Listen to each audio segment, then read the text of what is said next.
Oh, okay. Good morning, everyone. Wow, we've had a very interesting few days. Well, sport constantly is interesting. Um, Obviously, New Zealand, the All Blacks beat Argentina, the Pumas, last night in the first Rugby World Cup semi-final. Unfortunately, I missed the game. I fell asleep. It's been a long, long week at work, very tiring week, and my normal day job, I just conked out. But obviously, England play South Africa tonight in the second semi-final.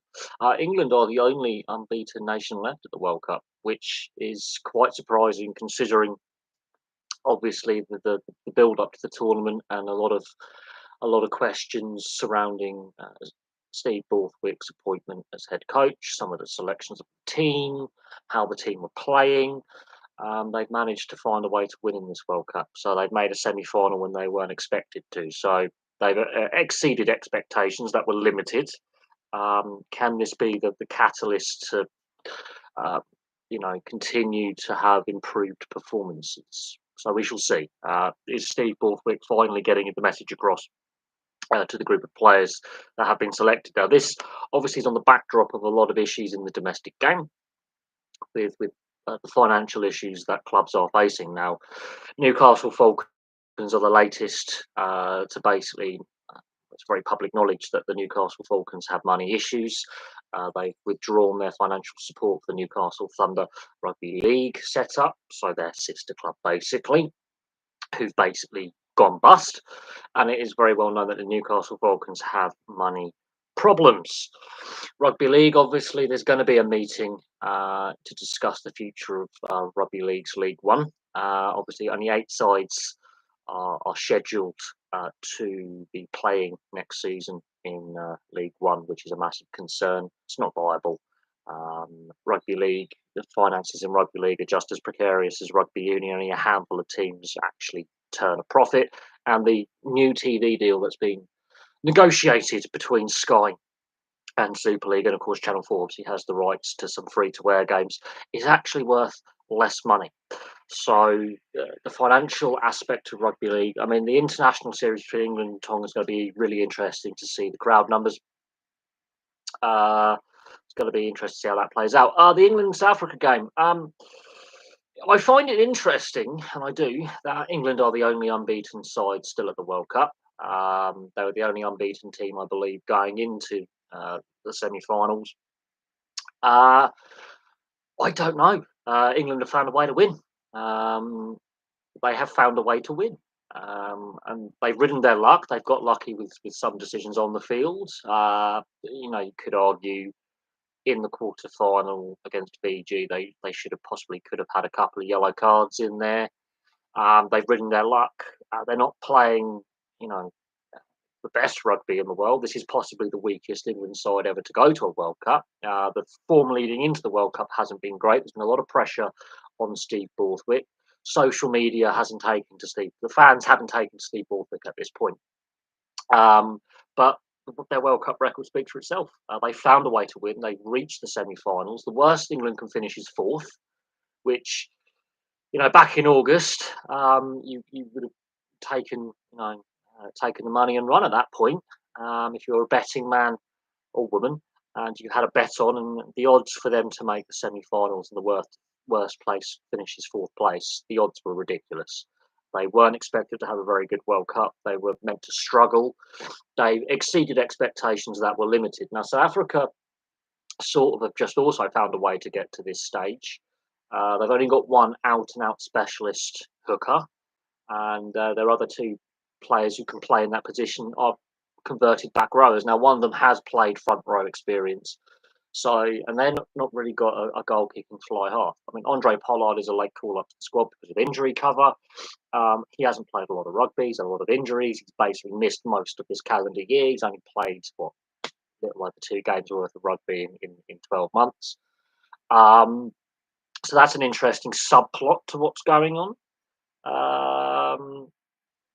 But I think what surprises me is South Africa is the only team not to have a yellow card. So South Africa's discipline's been fantastic. England have exceeded expectations. You've got the holders, who are the third best team in the world on rankings. Which then we have to ask the question about the world, how the world rankings work out, because that always creates a debate.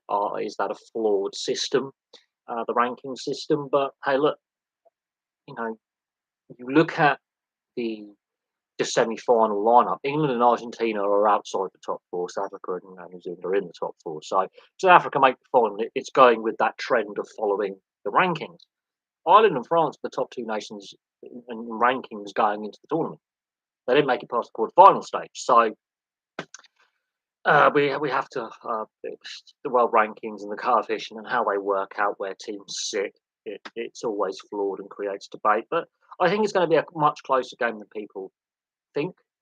Much closer game than people think. And as I say, the worst England can finish now in this tournament is fourth, which going into the tournament didn't look likely with the form leading into the tournament, how the team have been playing over the last 18 months. Towards the end of Eddie Jones's tenure, things weren't looking great. They sack Eddie Jones. Many thought that was a knee-jerk reaction. They appoint Steve Borthwick. And there were some eyebrows raised with that, even though he'd done very well in that club level. And then we have the backdrop of the financial situation that clubs find themselves in, with the teams actually going out of business and more teams threatened financially, which I discussed with the Newcastle Vulcan situation.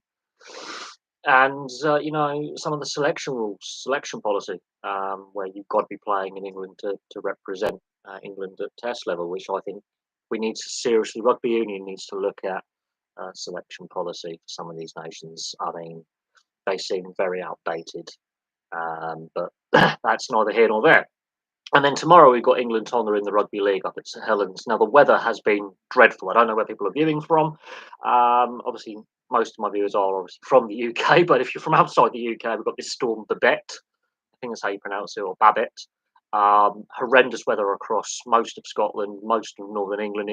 We've had a lot of heavy rain in the Midlands and the south of England and in Wales. A lot of heavy rain, flooding, high winds. Mostly the heavy rain aspect. It's rained a lot.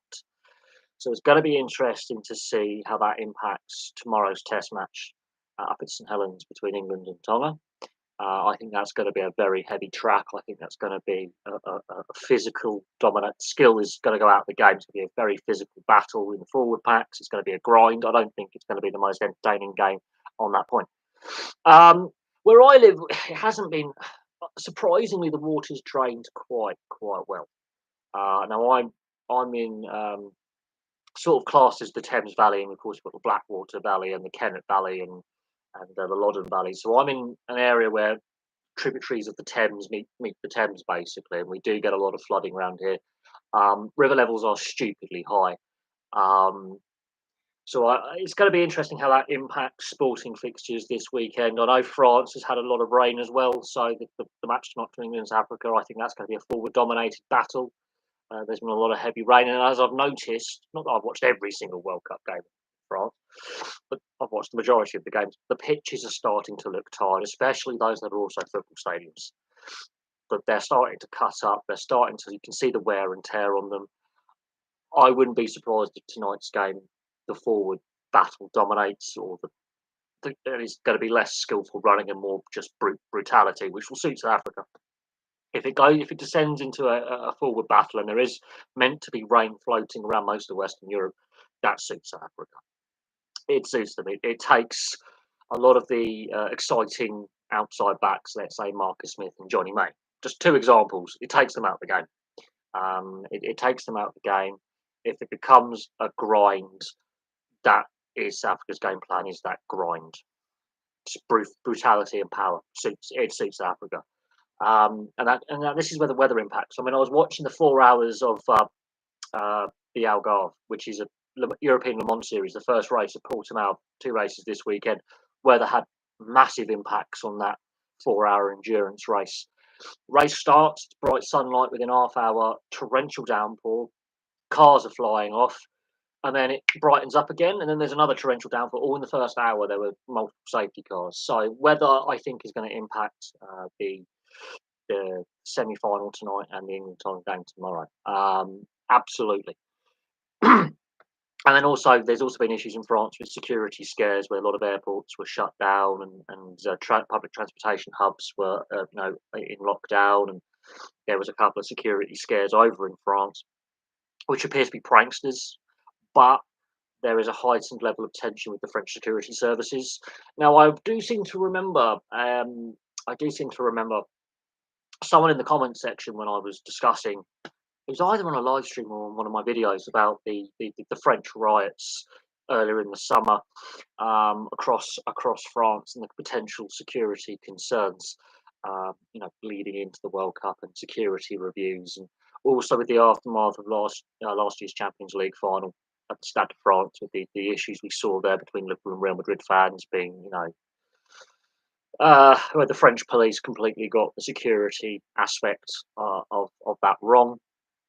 Um, there was a lot of concerns going into this World Cup, and then obviously with the Olympics next year in regards to security protocols in France, it's going to be interesting to see, because we've seen issues with fans entering stadiums. This is something that is noticeable. That there has been reports uh, throughout this World Cup and in previous major sporting events that the French hosted of issues entering stadiums. It has ticketing issues and accessibility issues that has been noticed. It's been brought up in commentary in some of the group stage games, pool stage games, shall I say? Um, so there you go. No, no. There was an incident in northern France last week, a terrorism incident where a teacher at a high school was killed. Um, there's been obviously public support for the state of Israel by the French government, as a key player in NATO. But the Belgian situation is linked but different, if that makes logical sense. Interpol and Europol are the major law enforcement agencies that work together, where global and regional law enforcement agencies and security agencies will share information. Um, Individual countries will look at their security levels and potential terror threats, and also aspects of organized crime, and a variety of issues. What happened in Belgium is related but isn't related, if that makes sense. What's been happening in France is there's a lot of social tensions, and we've discussed this before with the riots and the social unrest that's been in France for many years. The yellow vest movement, things like that, protest movements, social inequality, social unrest. Very similar to the riots of 2011 here in the UK, just before the Olympics. And there were major concerns about, security. The situation in France is similar to the situation in Belgium, but different at the same time. What we know is on Thursday and into yesterday morning, there was security alerts at major um, tourism sites, public offices like local authority and government buildings, airports, train stations, metro systems, tram systems, where threats were phoned in to the police and security services, and they shut down the Louvre like 4 times last week. So yes, the French um, obviously do have a heightened level of terror threat. Same with Belgium. And of course, on the backdrop of that, you've got a major sporting event. Of course, next year you've got the Olympics, which is an even bigger global sporting event than the Rugby World Cup. And then, of course, they've pulled out of hosting the Rugby League World Cup. Of course, that's a lesser major sporting event, but cost and security costs do get factored into bidding process for major tournaments. Um, but look, I mean, there's a heightened level of tension in France. There has been for several years. This is not a new thing. You can go back to the Charlie Hebdo situation. You can go back to the French riots of 2005. There's been a heightened level of social unrest and political unrest, and heightened security in France for a very, very long time. This isn't a sudden thing that's happened because there's a major sporting event and someone's been a bit of a prankster. The security services are on high level alert, and when you are bidding for and hosting major sporting events, that has to be factored in as a cost. Yes, you're expecting to make a lot of money from fans buying tickets, buying merchandise, spending money in the local economy, going to bars and restaurants and hotels surrounding stadiums, and spending their money. Then you get the money from the advertisers and the sponsors and the corporates. But then you've got the costs. So putting our athletes up in hotels, security arrangements, ticketing arrangements, paying staff. So this is where things like the Rugby League World Cup last year made a loss because they had more outgoings than incomings, and they didn't get the fans in the numbers that was anticipated when bidding for the tournament. It's like I watched the New Zealand Samoa Pacific Island test uh, earlier this morning, so the evening in Auckland. They played it at Eden Park, fantastic stadium. It was half empty. The atmosphere was fantastic, but the upper tiers of Eden Park were empty. That is New Zealand's biggest stadium, national stadium. It was half empty, and that was, not what I expected. They should have played it at Mount Smart. Personally, they didn't sell out the stadium, so that doesn't look good for life. Uh, what you do wonder if less people will go to Paris compared to what Brazil. Well, look, you look at the FIFA World Cup we had in Brazil and the Olympics we had in Brazil, and that led to social unrest, and there were protests in the build-up, and there were protests following. In Brazil, there was a lot of it led to the fall of a government and a new government coming in. It was the same with the Tokyo Olympics. The Japanese don't protest and riot. They're very conservative in their outpouring of emotion. The Japanese. I have a Japanese aunt, and they don't like to raise a fuss. They don't like to basically have a street battle with the police. It's not a thing. There was a period in the 60s and 70s where there was a student movement in regards to demilitarization and trying to get the Americans out of Japan with it. But if the Japanese populace were unhappy with the Olympics and the rising costs and should it go ahead, this is during the height of the pandemic, the Japanese, who are not known for lobbing, Molotov cocktails at the police, weren't happy. I think we've had a definitely a major shift. Yeah, well, the Japanese people across Japan were not happy even when they got awarded the Olympics. They were happy with the Rugby World Cup because there's clear and obvious growth in the community level of the sport, and it was a nationwide thing. It wasn't just Tokyo. Regional Japan benefited from the Rugby World Cup, and the Japanese bought into that. They didn't buy into the Olympics. Tokyo is one of the big. I think Tokyo is the biggest urban area in the world. Like 20, is it 1/4 of the Japanese population live in Tokyo? It's like 25 to 30 million people or something. It's like a mega city. It's ridiculous. And that's not including Yokohama, the second most populous city in Japan, which has got like 10 million people. So a good third of the Japanese population, some or thereabouts, live in Tokyo and Yokohama, where it's the Olympics. But there were many reasons why the Japanese weren't happy with the Olympic Games. It did create a political problem for the Japanese government. It's weakened their position domestically. They spent a lot of money on the Olympics. They spent less money on the Rugby World Cup because a lot of the stadiums already existed from the Football World Cup they co-hosted with Korea. But the Olympics, they spent a lot of money.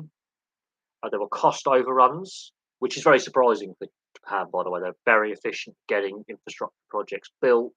They normally build to a high quality. Um, there was a lot of issues. Then the pandemic hits, and then there's the question of the Japanese people were like, well, we have a very low, infection rate. We're very strict who can enter and leave the country, and then they're like, but we're going to bring all these athletes here. And yes, they're obviously no fans. It did lose a lot of money. The Japanese economy has been flatlining for 2-3 decades since the Asian financial crisis. There's been very limited growth. The currency is not as strong as it used to be. So it's more than just a sporting event. There are other issues attached to Olympic Games. Look. The Rugby World Cup was fantastically organised. Yes, 3 games were impacted by Typhoon Hagibis, but they still managed to work around one of the most devastating typhoons in Asian history perfectly. The Japanese were brilliant organising both the football and Rugby World Cups when they've hosted. They've been fantastic hosts. They've always had an issue with the Olympics. The Olympics seems to be a cursed thing for Japan and the city of Tokyo. Nagano had some controversy as well with corruption. So but they are very good at organising major events. The Japanese people are very respectful, very welcoming, very helpful people. They're always willing to buy into new things and embrace their own culture with foreign culture. That Japan is a very very unique country. It's a very interesting country, and when you've got extended family who are Japanese, it's an eye opener when you talk about like how was Japan, where did you go, what did you do, and they say, oh, this is some of the latest trends in Japan where they've infused traditional culture with Western North American European culture, and they merge it together, and you get some fantastic stuff out of Japan. You get some weird stuff out of Japan as well, some really really strange stuff. But the Japanese are a really innovative nation.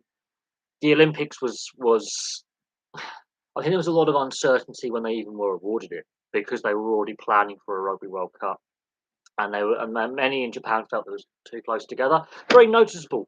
A sporting nation will get a major World Cup and then get an Olympics within a year or two. France, Russia was Sochi, and then the FIFA World Cup. There's been a lot of these where you try and get as much in a short space of time as possible. For an Olympics and then a major World Cup in insert sport here is in a 4 or 5 year period. So we had Japan in '98 with the Winter Olympics at Nagano, and then co-hosting the World Cup 2002. Follow me here. We had the Russians with Sochi Winter Olympics 2014, and 4 years later they had the Football World Cup. We've got France with this Rugby World Cup and the Olympics next year. Obviously, we had Japan with a Rugby World Cup and an Olympics. It's very noticeable that host nations are trying to get multiple sporting events in a set period of time so they can sort of spread the infrastructure cost, I think it would seem, because the financial costs associated with getting the bidding process and then building the facilities or upgrading the facilities that already exist. There's a massive discussion around Saudi Arabia potentially getting the 2034 World Cup. And they've done the six nation World Cup to basically say, well, no other confederation can really bid for it. That's going to go down really, but it's going down really badly. It's already on social media that FIFA haven't learned the lessons from the controversy surrounding Qatar and the corruption surrounding that. Infantino is Sepp Blatter on steroids when it comes to nepotism and corruption and sleaziness. Except that now they're not trying to hide it behind closed doors. They're doing it in just broad daylight, going, well, there's nothing you can do about it. We're chasing the money. It's a thing. It's a thing.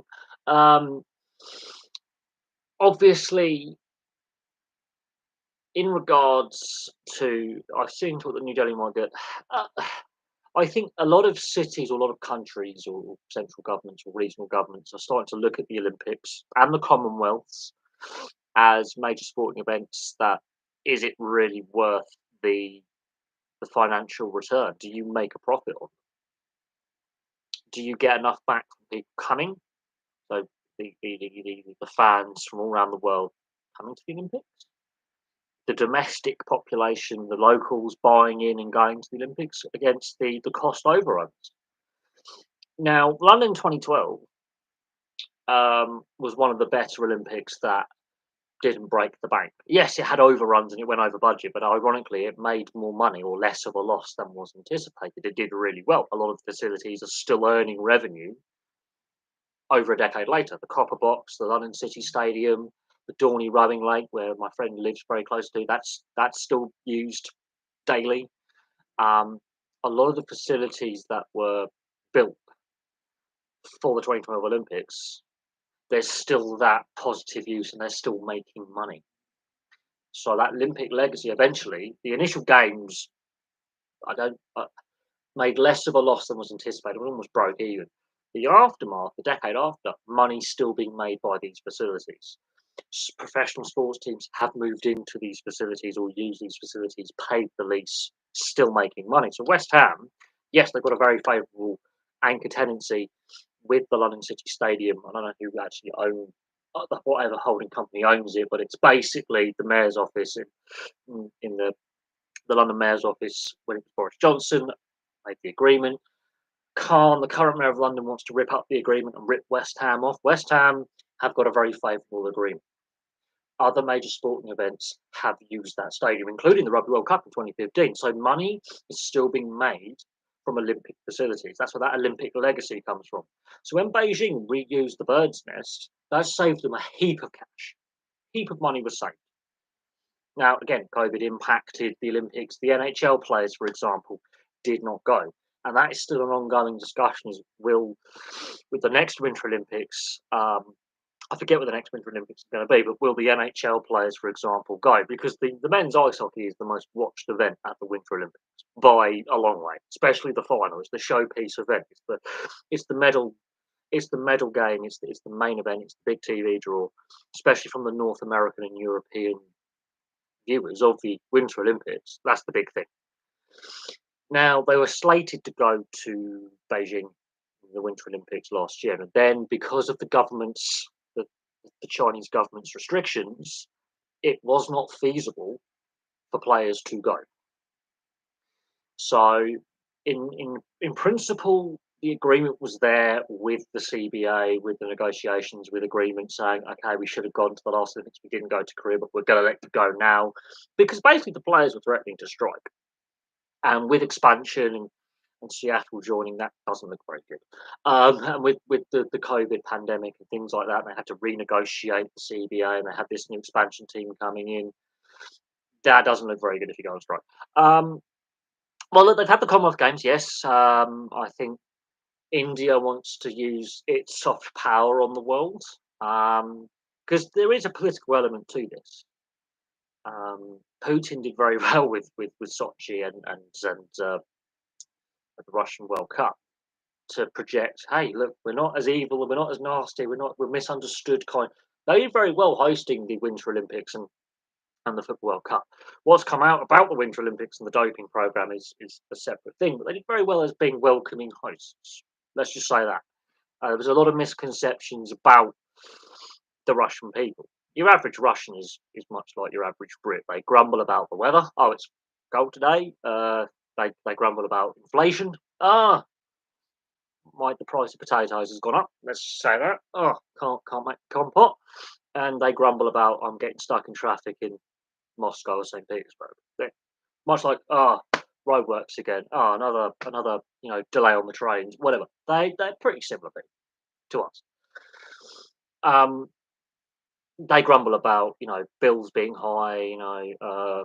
Oh my the sports team lost again. They grumble about the same things we grumble about generally. But there is this narrative in the media, and I think there's some truth to it as well, that the major sporting bodies like the IOC, like FIFA, like UEFA, the IIHF, because Russia has hosted World Championship ice hockey before. There has been this, and there is some truth to this, that the major sporting governing bodies, and we'll use FIFA as a prime example of awarding 2 World Cups to 2 rather despotic dictatorships in Russia and Qatar, that because these are countries which have a lot of natural resources that the rest of the world needs, such as precious metals, oil and gas, chemical plants, the various things that make modern life easier. That hey, you want natural gas? Natural gas? Yeah, well, we can cut. There was some bribe. We know there was corruption, but they gave these countries major sporting events. And then you go forward a few years, and there's a war in Ukraine. Qatar is known to be a funding hub in the Middle East for militant organisations. They're planning to go to Saudi Arabia. Saudi Arabia is trying to buy up sport. They're fighting a proxy war against Iran and Yemen. There is human rights abuses, but we can't in the West sit on our high horse because of our colonial history. People forget. I know I try and keep politics off this channel, but sport is being used as a political soft power tool by totalitarian governments to say, look, we're not all bad people. But democracies have used soft power via sport as well. Oh God, cough. Cough, cough. Um, but this is where professional sports. So we're not talking about Olympics now. We're talking about team sports like football, rugby union, rugby league, ice hockey, NFL. The professional team sports. Fans don't like it when the politics gets involved, and the lines are becoming more and more blurred. But I will say this: I've always said this. Sport is a great social equalizer. It can bring people together or it can divide communities. Generally, it brings people together. So you may have a city or a region in a country that's going through a tough spell. So at the moment, parts of northern England and Scotland are under quite a bit of water and are having a lot of problems. People have actually lost their homes in this storm. Businesses have been wrecked. It's a thing. So for local sports team, let's say Aberdeen go on a fairy tale run in the SPL or win a trophy this season, and they can say, well, the local community has gone through a lot. This is for the local. It builds a connection between the team and the local community. It's like when Vegas Golden Knights, on the eve of their first regular season game, there was that mass shooting. It brought the team and the city brought in together. They represented the wider community. They did a lot of community outreach. The locals bought in, and it helped spur on the team. The team was seen as offcasts and misfits, and they weren't wanted by these players were not wanted by the rest of the league, which at that time was 30 teams. We know this player's not worth. And they went all the way to a Stanley Cup final. Within a few years, they've won a Stanley Cup. The identity of the team mirrored the identity of the community, and they bought in, and it was a great success story, and it's been fantastic. And there's a lot of criticisms of the city of Las Vegas with the gambling industry, but the team represented the community, very diverse team, quite a diverse community in Las Vegas. One of the cities I actually want to go to visit, not for the gambling aspect, just to go to T-Mobile Arena and see other bits of Las Vegas. Apparently, it's a very, very interesting city, and it's more than just the Strip. There's a lot to do in Vegas. There's a lot of hidden gems uh, in the Las Vegas metro area. Sport is a big thing down there at community level. They will support anything, really. But sometimes a sports team can be the embodiment. So it's like when a nation wins a World Cup or a World Championships, and they've gone through a very tough economic or political issues or natural disasters. It can glue people together. But then you can have aspects like what we've seen with some of, let's just say, the Wembley Arch should have been lit up in the colours of the flag of Israel, blue and white. And we've seen the division on. This is where I think social media has made aspects of social media, because obviously I'm using a social media platform for this video, which is the irony of it all. There are some aspects of the social media. We'll say Elon Musk's little pet toy, where the discourse and the debate is very toxic, and the some of the abuse. That there is no common sense. Common sense has left the room. We've ended up with the discourse that you see on whatever you want to call it now, X, Twitter. That platform that Elon Musk decided to basically have a little hissy fit over, and he's made it worse. The discourse on fan forums is becoming more toxic. So, yes, I sign up for some sporting fan forums where it's all fan bases or one particular. I go for the all multi fan based sports forums, and there is. I on Facebook. I'm a part of the Winnipeg Jets fan page in the NHL, and they constantly have to keep referring to their rules about excessive criticism, hate speech, all sorts. Now, I can say I don't think Kevin Chappell-Dayoff should still be GM. I think it's time to move on in a positive way. I don't think the team is structured in a way that's going to get us to the Stanley Cup final, that kind of thing. That's not being overtly critical. That's saying I think the management of the team, the ownership of the team needs to have a fresh start. That's not saying oh, these players are overpaid. I'm not singling out a single player. I just think Chebbledale has been there for 12 years as GM, and the team hasn't improved. Um, oh, the big sphere thing. Oh, the big Vegas. Um, yeah, I mean that I wouldn't mind just seeing that and seeing what it's all about. Again, that's not a gambling related thing, so I would happily stick my nose in and have a look. But no, talking about the discourse though, that is because that's just a tourist trap. That's a non-gambling related tourist trap in Vegas. Vegas is a tourist-based city. It's a very service-orientated city. It does have other industries in Vegas. A lot of high-tech businesses and headquarters of corporations are now moving to Vegas because of the young age demographic of the city. It's a fast-growing population or disposable income, and not everyone wants to gamble. Um, and the city council wants to diversify itself economically. So getting sports teams in there on a permanent basis, rather than just the boxing or the MMA or wrestling or whatever it may be, those one-off sporting events, actually getting sports teams to permanently be there changes things because then you have to have training fields, you have to have other sport industry related infrastructure permanently in place. um, which then creates further jobs. And then you get sports science, and then you get nutritionists, and then you get physiotherapists, medical professionals, and then you start diversifying from casinos, and it starts to change things. But no, the big Vegas sphere thing. I mean, look, that is quite unique. It seems quite fun.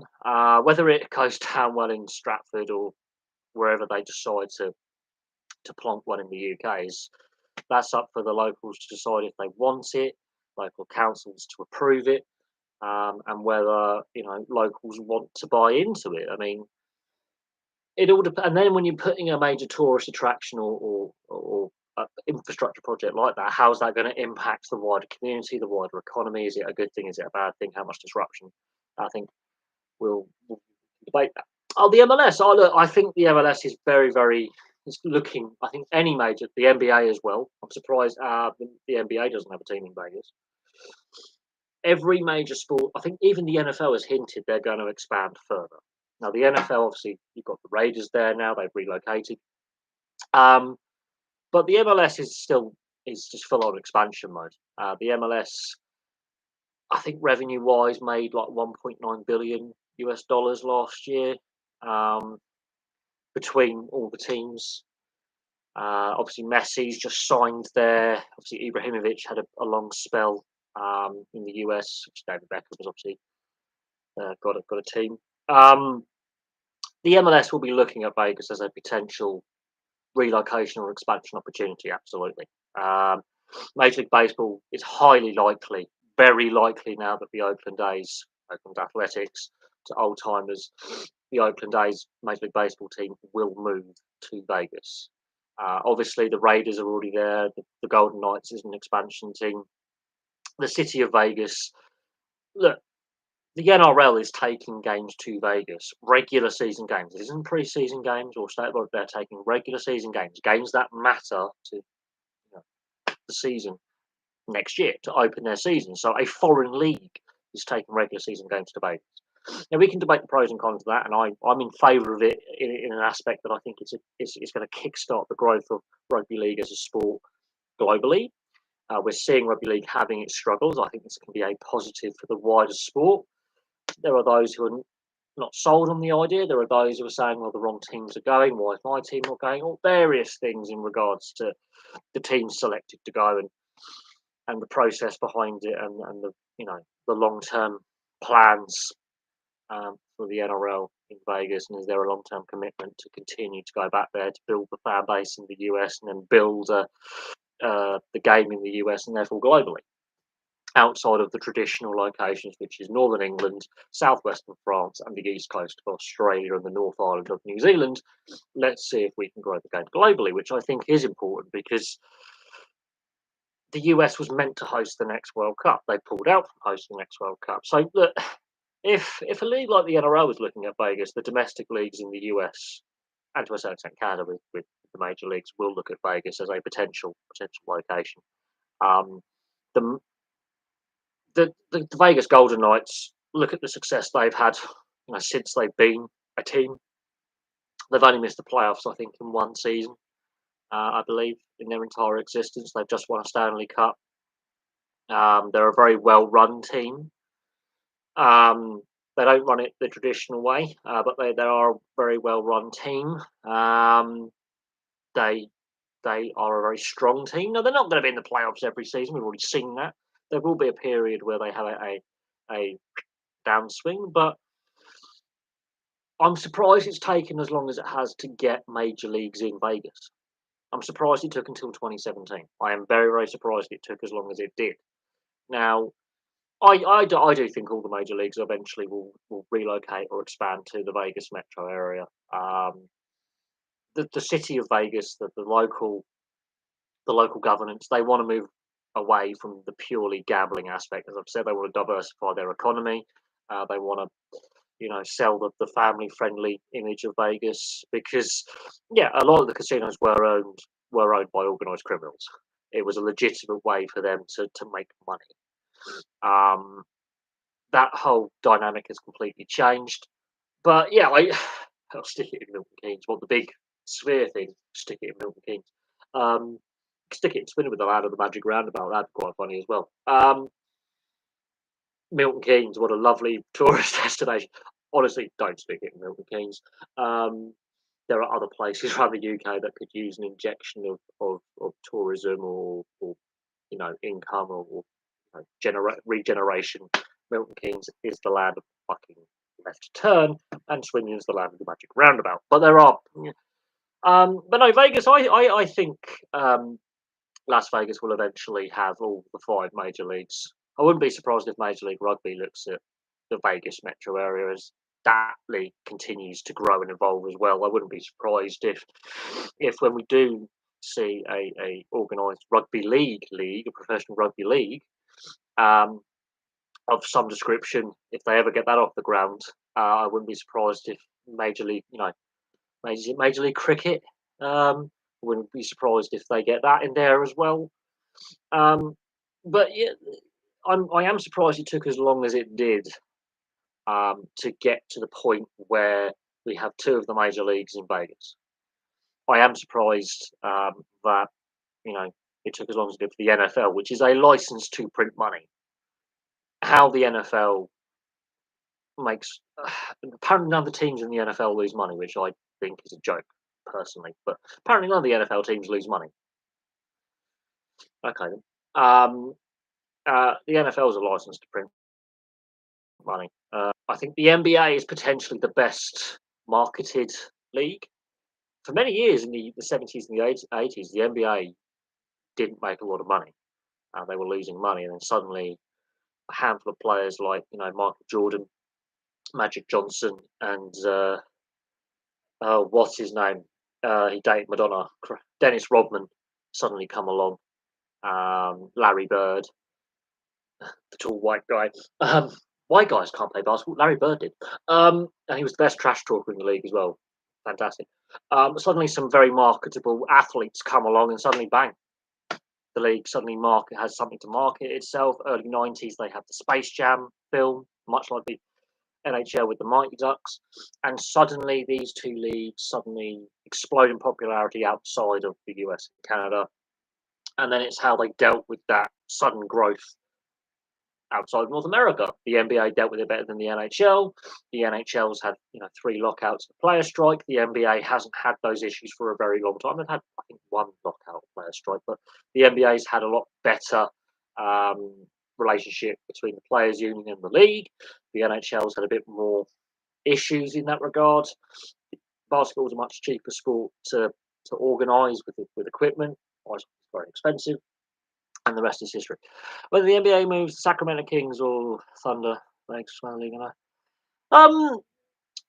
well, when it comes to expansion fees or relocation fees are worth less. The players don't get a cent out relocation or expansion fees. The owners do. The league does. I would say that it's an interesting one. I think there is the potential for relocation. There's also the potential for expansion. But you need two-thirds majority of owners need to vote in favour of either, and you've also got to find someone who's willing to own a team to spend money to make money. You've got to find an owner willing to spend money. You've got to find an ownership group. Now, as far as I'm aware, yes, the NBA and Major League Baseball, well, Major League Baseball's basically on the cusp of going there. Probably will do in a couple of years because there is a Major League Baseball quality baseball facility being built. Um, the MLS potentially could use Allegiant Stadium. The NBA could share T-Mobile Arena with Vegas Golden Knights. Um, I think with the you need to have an ownership group. Now, when the NHL was in expansion mode with Vegas and Seattle, Quebec um, put their hand up as one of the potential expansion locations. They have the arena. Um, they had the arena, but that's a smaller market. Not a lot of people live in Quebec City in comparison to Vegas, and the Quebec metro area is tiny. They have the arena, they just don't now have the ownership group backing them up. So it'll be interesting to see what happens in the next 5 to 10 years. We could have this conversation in 10 years' time, and yeah, all the major leagues and the up and coming major leagues, so those leagues that are below the big five, like Major League Rugby, and of course they want to get this Major League Cricket franchise system, and they want to get the potential for rugby league and and Major League Lacrosse and things like that. We could see Vegas is an attractive investment location for non-sporting industries as well. Um, oh look, yeah, well, KeyBank Arena, which is no longer called KeyBank Arena. Yeah, I understand. Seattle has bought into every sports team that's in the city, regardless of how successful the team is or not. They bought into the MLS, they bought into Major League Rugby, they're buying into the NHL. Um, but Vancouver, they're basically their nearest and dearest, other than Portland, lost their NBA team as well. It's because the teams weren't very good. Let's be honest, the teams were really bad. They weren't very successful. And that is an issue when you've got an owner who going, this team is not drawing, fans are not turning up because there's apathy in the market, or hey, we've got some bad, we're not making money.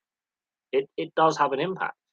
Um, and until very recently, when sponsors started appearing on jerseys and helmets and on equipment, the NBA, even the NBA, was a gate-driven league until relatively recently. The NHL was heavily dependent on its gate receipts. So, if you've got fans staying away because the team isn't very good, or there's this constant uncertainty with the roster and performances, league performances not being great, failure to go far in the playoffs, fans will get apathy. And in North America, fans seem to be less loyal than in Europe. Your team can be shocking in Europe in whatever sport, and fans will still turn up because it's got that more community aspect where a lot more of the team come from the local community rather than this franchise draft system that the North Americans have. There's other reasons as well, cost of living. When we look at attendance figures and a lot of it, and where free agents sign, it's cost of living. So people go, oh, but where, especially with the NHL, why Canadian teams find it harder to sign free agents? Because taxes are higher. Ironically, people go, oh, so players will go to LA or Phoenix, to Arizona, Florida. Taxes are less, not in LA. And then you actually look at the cost of living index of these cities, and Miami and LA are sort of like ridiculously expensive to live in. I've got a friend who lives in Miami and he wants to move away. You look at the cost of living index of how much. So in our case, it would be okay. You have £100. How far will that as the average? Say £100. London is the most expensive city in the UK, or location in the UK to live. And then you go to places where cost of living is less. That £100, which is the average, you might get £86 worth of goods. So your cost of living is really cheap. Let's say in Burnley, really cheap to live in Burnley. Property's cheap, prices are cheap. And then you look at that £100 and you go down the road to Blackburn, still cheaper than London. And I've used this as a cost comparison. This is where generalizations happen, where they don't, where a lot of sports YouTubers, especially when they going, oh, the crowd numbers are crap at this location, the locals don't support. No, it's because it's bloody expensive to live in that city or town. It is very expensive for public transportation or even fuel prices for private transportation to get to a game. Then you've got to go in, well, it's the price of the ticket. Um, it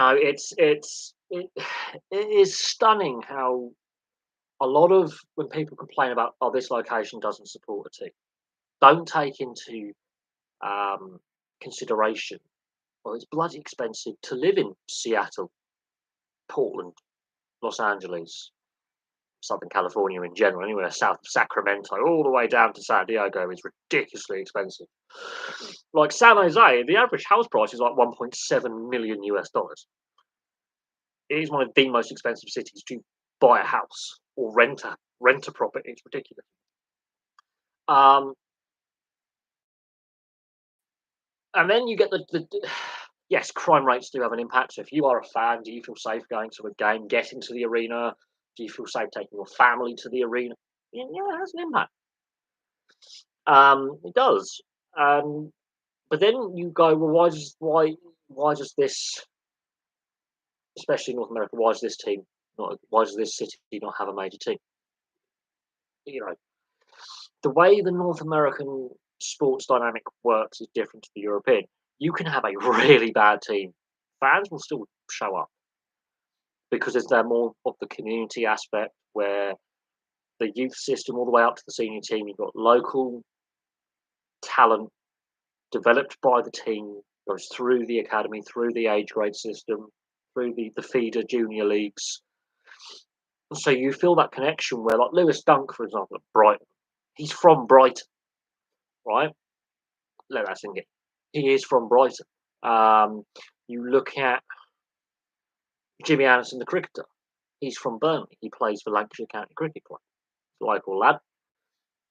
Now, yes, Old Trafford is in Greater Manchester, historically part of Lancashire, but he's, stayed true to his Lancastrian roots. He plays for the local county cricket club. Um, it's like Ian Wright when he starts his professional career at Crystal Palace. He's from South London. He only moves north of the river because Arsenal, played, saw his talent and saw what he was doing with Crystal Palace in the old Division One, and they come along and go, "We're going to offer you the chance to actually win or have more of a chance of winning silverware. You're the type of player we need." But he's from South London, played for Crystal Palace. Gareth Southgate used to play for Crystal Palace. He's also from South London. So you see that connection more where you have like Maldini, for example, at AC Milan. His father played for the club. He played for the club. His son is going through the system. You see that connection where players and coaches also come from the local community more. Um, you don't see that as much where the local athlete will get drafted by his local team. They will get drafted by a team the other side of the country or even in Canada. So you don't see that connection where local talent plays for local team. You just don't see it. Um, yes, again, that's a bit of a stereotype, but yes, crime rates are higher than the national average in the US for the West Coast. There are some areas on the East Coast, like Baltimore, which aren't particularly friendly either. There are certain cities that do have higher crime rates than others. But yes, the West Coast, it is a bit of a stereotype because, ironically, some of the figures given are a bit misleading. That's not indicative of the whole state of Washington or the whole state of Oregon or the whole state of California. It's not necessarily indicative of that. Um, the homeless rates, cost of living has led to a lot of people unable to afford to rent or buy property, and they are stuck in a cycle where they're having to house share. Um, you know, it, but some of the stats and figures are misleading. There are some parts of California, Washington, and Oregon where you go further inland, where it's cheaper to live, crime rates are next to zero, and there's no homeless problem. The big metro areas, yes, there is an issue in San Francisco, there is an issue in Portland, there is an issue in Seattle, there is an issue in LA, Skid Row, for example. San Diego, however, bucks that trend. So it's expensive to live in San Diego, but the homeless problem and the crime rates are actually lower. San Diego goes against the trends of other major cities on the West Coast. That's not to say that there isn't issues in San Diego, but San Diego is quite a pleasant place to live. You go a couple of hours up north in LA and the surrounding metro area, let's say. But Los Angeles has had an issue with that perception of being a violent city, much like Chicago has that perception as well for a long time. It's a media stereotype and a Hollywood stereotype, and then the mainstream media feed into it. Um, that yeah, but but then they're not actually the most. St. Louis, East St. Louis, but St. Louis and the metro area is not particularly pleasant either. Detroit's still got a ridiculous crime rate in certain neighborhoods. But then the surrounding metro area of Detroit is lovely and safe to live. It's just Detroit itself. So stats can be manipulated and yeah, but it's a non-sporting topic, but it links in. It links in. Uh, so when a sports team go or to potential owner goes, well, we could put a team here. The local economics sometimes go against that. And yeah, that can have an impact on why attendances in a certain location may not be great, or why free agents don't want to sign in a location. The social aspect could have an impact.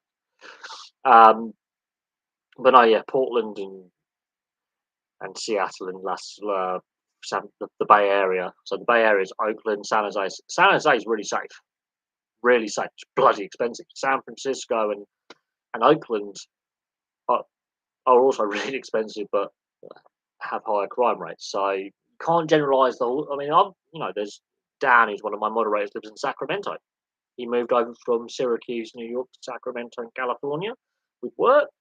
Um, Sacramento's a lovely city. It's only a few hours away from San Francisco and Oakland and San Jose. Completely different. It's a completely different conversation. Same state, completely different conversation.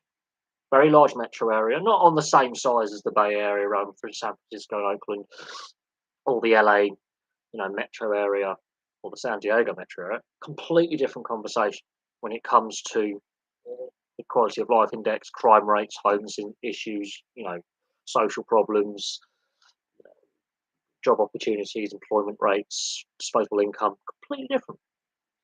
Completely different. And then you get, further inland or further north or further inland, and again, the dynamics of the situation change. Something different. I watched the Johnny Menzel documentary, University of Ireland, when he built them. Yeah, the NCAA programs and student athletes and their funding metrics and issues within the NCAA. Yeah, I've got to watch that. I haven't seen the documentary, so I can't comment on the aspects of the film. And again, documentary makers will distort certain aspects because there is an agenda behind it. But look, the David Beckham documentary, I will be watching the Beckham documentary on Netflix later on before the England South game. I'll probably give that a quick watch. That's getting rave reviews, even if you're not a football fan. The Beckham, because of who he is, and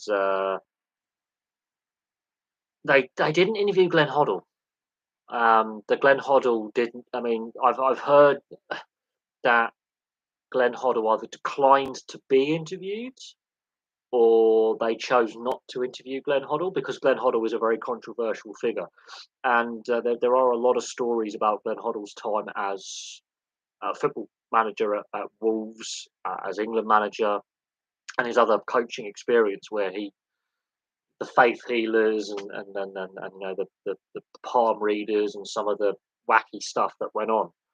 and how players were or weren't selected depending on their point of view in regards to you know I there are stories told, and there is maybe a little bit of dramatic license by some of the storytellers in regards to Glenn Hoddle's time as England manager and his time in club management, um, where he's a bit of a character, but they don't have him interviewed for whatever reason, and that is quite telling. Now, I don't think obviously that's the aftermath of Beckham getting sent off in France '98, and then obviously Hoddle losing his job as England manager following that tournament. And I think England that was possibly the best England side not to really progress far in the World Cup. We had a great team at the time.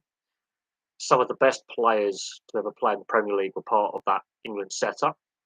Um, okay, we came up against Argentina. It didn't end well. However, the way the Glenn Hoddle era ended for England, obviously, with some of the comments he made about disabled people and his views on religion and faith healing. Um, oh, what the thing about the collegiate NCAA system and how some of their arenas are bigger than the NFL, NHL, NBA, Major League, how their college arenas are bigger. Again, it's just a different sporting dynamic. It's a completely different sport and culture. I've discussed it before. How, which is why when with the MLS, some of the struggles the MLS faced was the difference in sport and culture, and how in Europe and in South America, football was seen more as a community aspect. A lot of the core players in your team will be from the local community or the local district in the city or town, or the local literally a stone's throw away from the training ground, the stadium. You look at the great Liverpool sides, great Everton sides, Man United sides, class United too, for example. Apart from David Beckham, they were all from the great and Ryan Giggs, all from the Greater Manchester area. You look at some of the great Arsenal and Tottenham sides of yesteryear. A lot of again local from North London or from Greater London. You look at that Palace side that went to the FA Cup final with Ian Wright as part of the team. A lot of South London players part of that team. Um, you look at the great, you know, Inter Milan, AC Milan, Roma. Some of those great Italian sides of the 80s and 90s. Again, a lot of local players like Totti, for example, was a Roma legend. He's from the city of Rome. You couldn't make that one up. So that's where I think the MLS struggled in its early years was understanding the European sporting identity is completely different, um, and getting and understand that community link. Now the NCAA and some of the fanatical support that the collegiate teams get, I can completely understand. Um, a lot of these universities have invested heavily in the local communities they are in, and they've had a massive imprint on places like Ann Arbor in Michigan. I forget what Wisconsin, the University of Wisconsin, what city they're based in, but there is a massive imprint from some of these NCAA programs on the local community where they built infrastructure, they've invested in the local community. There's a lot of jobs created not only in the local service industry, like the bars, the restaurants, the hotels, and that aspect in on the local community, but people who actually directly work for the colleges themselves, as administrators, coaches, the whole thing. Um, it is mad, and plus the TV deal is worth stupid money. Attendances, but at the same time, you will see ex students at various points in their lives either stay in the community that they went to university, or they move back when they retire because they want to go back to that period of time in their late teens, early 20s where that was their growing up phase. Basically, go move back to the community that they used to go to university in. You will see that it's a trend. Um, but yeah, no, there is it's their support. The NCAA basketball, ice hockey, American football is ridiculous. It is on a different level, and they get big TV deals. Um, and TV viewership and fans and attendance is higher for collegiate sport than professional sport. It's a different dynamic. It's completely different dynamic because the college ain't going to relocate. Whereas the professional team, we've seen relocation in a variety of major leagues. You lose your team for whatever reason. The owners go, "I'm losing money here. I'm going to move, or I'm going to sell." The new owner goes, "Well, I actually like that location for TV market, gate receipts, whatever the reason may be."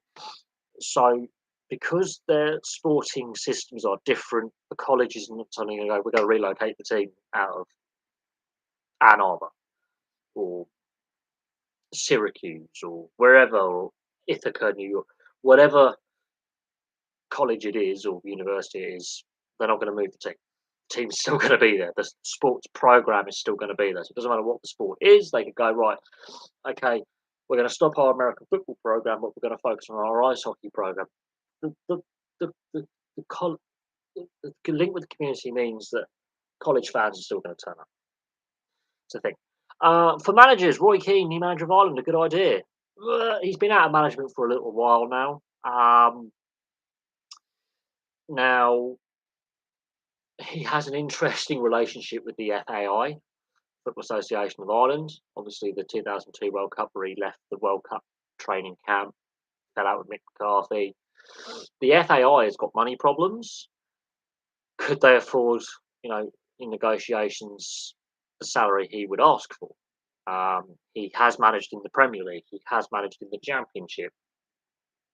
Um, he's won trophies at club level as a player. Um, I think he's quite happy with his media commitments. I don't think he wants to give them up at this current time. He's guaranteed work in the media. Football management is, you can have a string of bad results and you don't see out your contract, which is an area we need to look at in regards to that being an excessive cost that is also contributing to the finances of football being all over the place.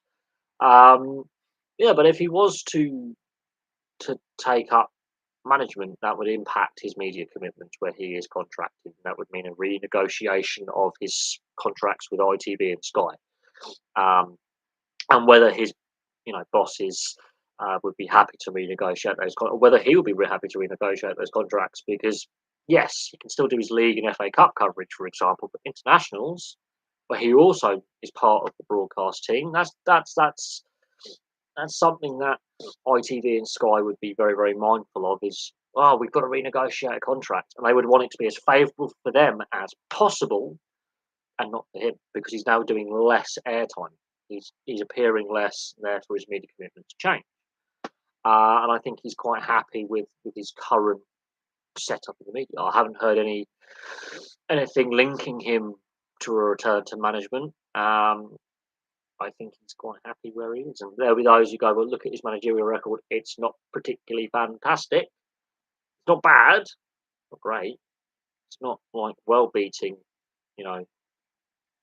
There are some saying getting him back into management. There are others saying he didn't really achieve what was anticipated with him after he retired from playing. But in regards to stadium size, yeah, I'm not. A lot of people are surprised by that, who don't really follow the NCAA. Um, Again, we're not at the Christmas period yet. We'll have to see how that festive Christmas period and the fixture congestion that will come with that when, obviously, the FA Cup third round rolls around, how that is going to impact Spurs. And they've had a great start to the season. There is no doubt on that. But they've already crashed out of the League Cup, which has raised some eyebrows. And they obviously, the third round of the FA Cup hasn't come round yet, and the fixture congestion hasn't started to pile up yet. So it'll be interesting to see where they're at round the festive period. That's when I think we can start having a debate about, are they going to win a title? Are they going to go far in the FA Cup? Could they do a Champions League run again and try and get to a final? That's where I think the debate will start coming in. They've had a great run of form. There is no doubt on that. But there's some other clubs that are starting to string results together. Um, so I think while we're a couple months into the season and we can have a debate on how they've started the season, the make or break is the festive period, and that will see if moving Harry Kane on and giving increased responsibility to other players and changing the style of play, whether it pays off or not. We shall see. But that they had a similar run in the 2015-2016 season and they fell away. So it's that second half of the season where the this uh, that's the where the debate kicks in. Why are you not enjoying the season? Why? I mean, I haven't watched um, watched many games. I know you're based up in Sheffield, so it'd be interesting to see how the Sheffield teams are playing.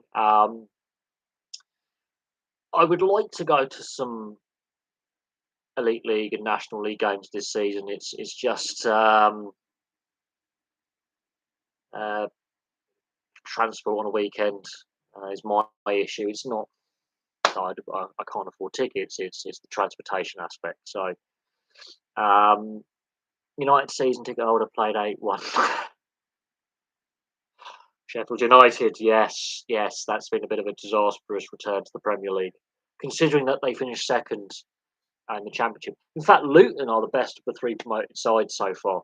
That's what's surprising to me is Luton have done the best out of the three promoted sides. Was not expecting that, but they did finish third overall. Um, Sheffield United, it's been a real, and of course the women's team, their head coach has been suspended as well, so it's not been a great time for Sheffield United. There were obviously the transfer embargoes last year. There were some issues over their transfer dealings and transfer finances. It's not been a great return to the top flight. But yes, Man United look vulnerable, and that's a potential kickstart to the season. But your goal difference, oh, Sheffield United, your goal difference is not what you would expect. Sheffield United's goal difference is really bad. I, I I feel sorry for a team when they are that bad. I feel sorry for the fan base when a team is that diabolical. Um, and there are some record-breakingly bad seasons. I mean, I could do the Swindon Town record-breaking bad defensive performance in their Premier League season. I could look at Derby County's low points total season, um, and go, "This is shocking." I've done it in the NRL series of videos that I started, looking at really bad seasons, and I've got to continue that this off season because I think there's a lack of once these rugby league internationals are done at the start of November, first week of November, we're done. It truly is nothing's happening, and that will be you know very interesting to look at. Um,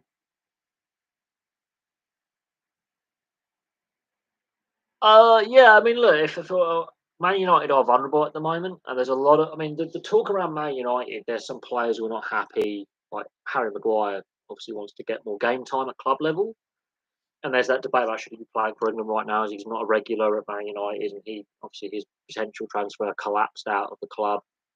Sheffield United, I don't think that 11-point season is a record you want, and I don't think having a goal difference of -100, which is the Swindon Town record. Guess who was manager of Swindon Town that season? Glenn Hoddle.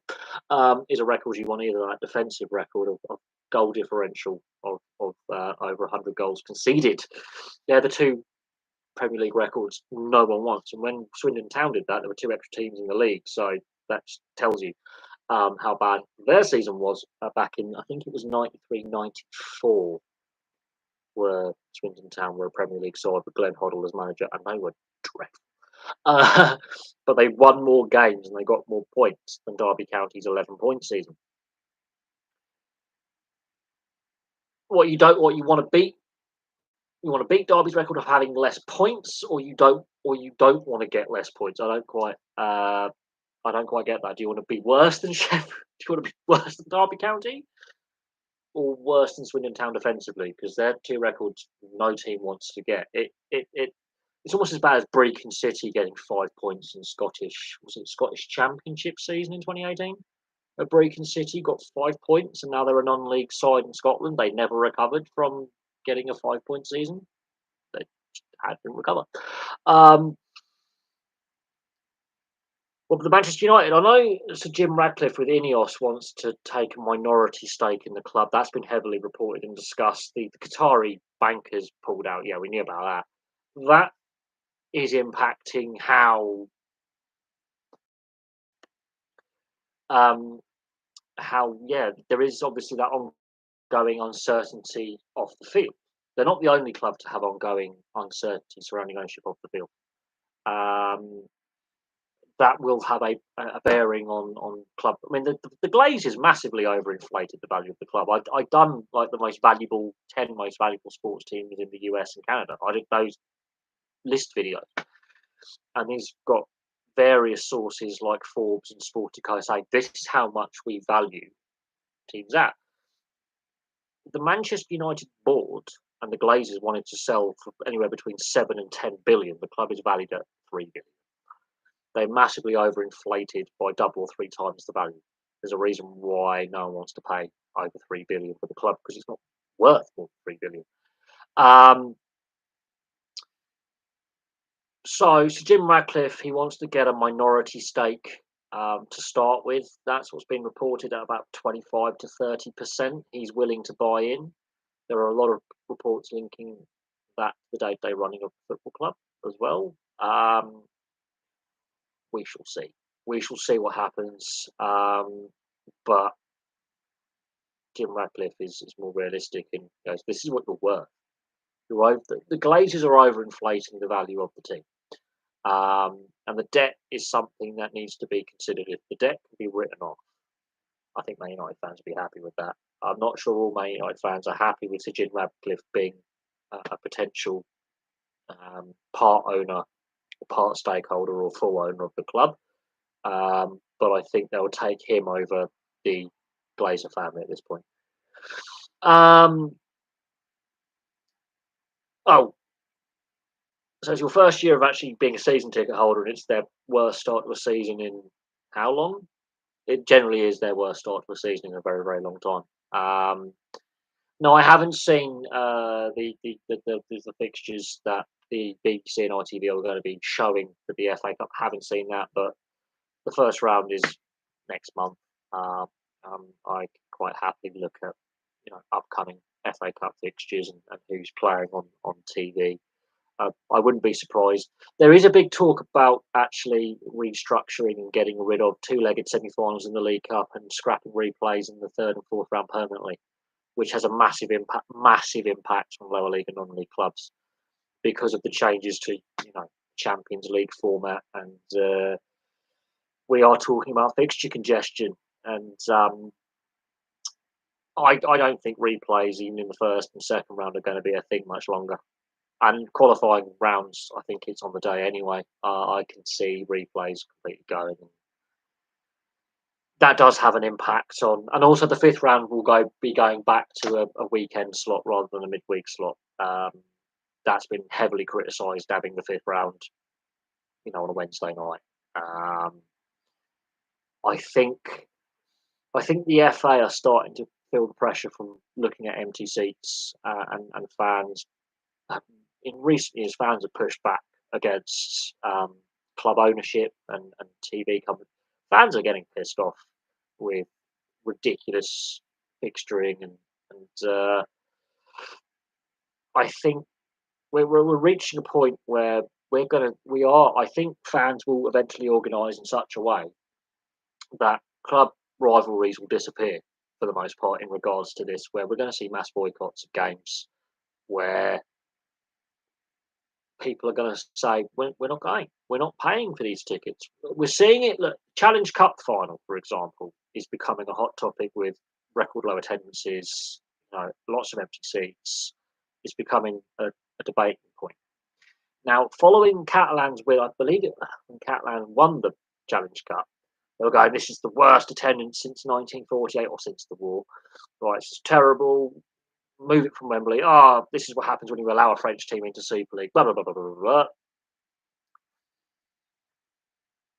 And yeah, you can't use, oh well, a French team made a Challenge Cup final, the attendance is crap as an excuse anymore. Because guess what? Every attendance since then has been lower than the wall. And when Catalan played in the 2007 Challenge Cup final, it was a record attendance. So I don't buy into that either. So the Wembley situation, they're going to review in 2025. The contract runs until 2027, and they are going to review whether they stay at Wembley long term. I think taking it to a neutral ground around the country is the answer. The RFL is the old boys club and has a perversion of using common sense. Um, Wolves, Chelsea. I mean, look, I don't follow regular season league football. I follow cup competitions and international competitions. Even when they played it at the new Tottenham Stadium or the rebuilt White Hart Lane, guess what? They didn't sell out last year either. So having it in London is not working in the short to medium term.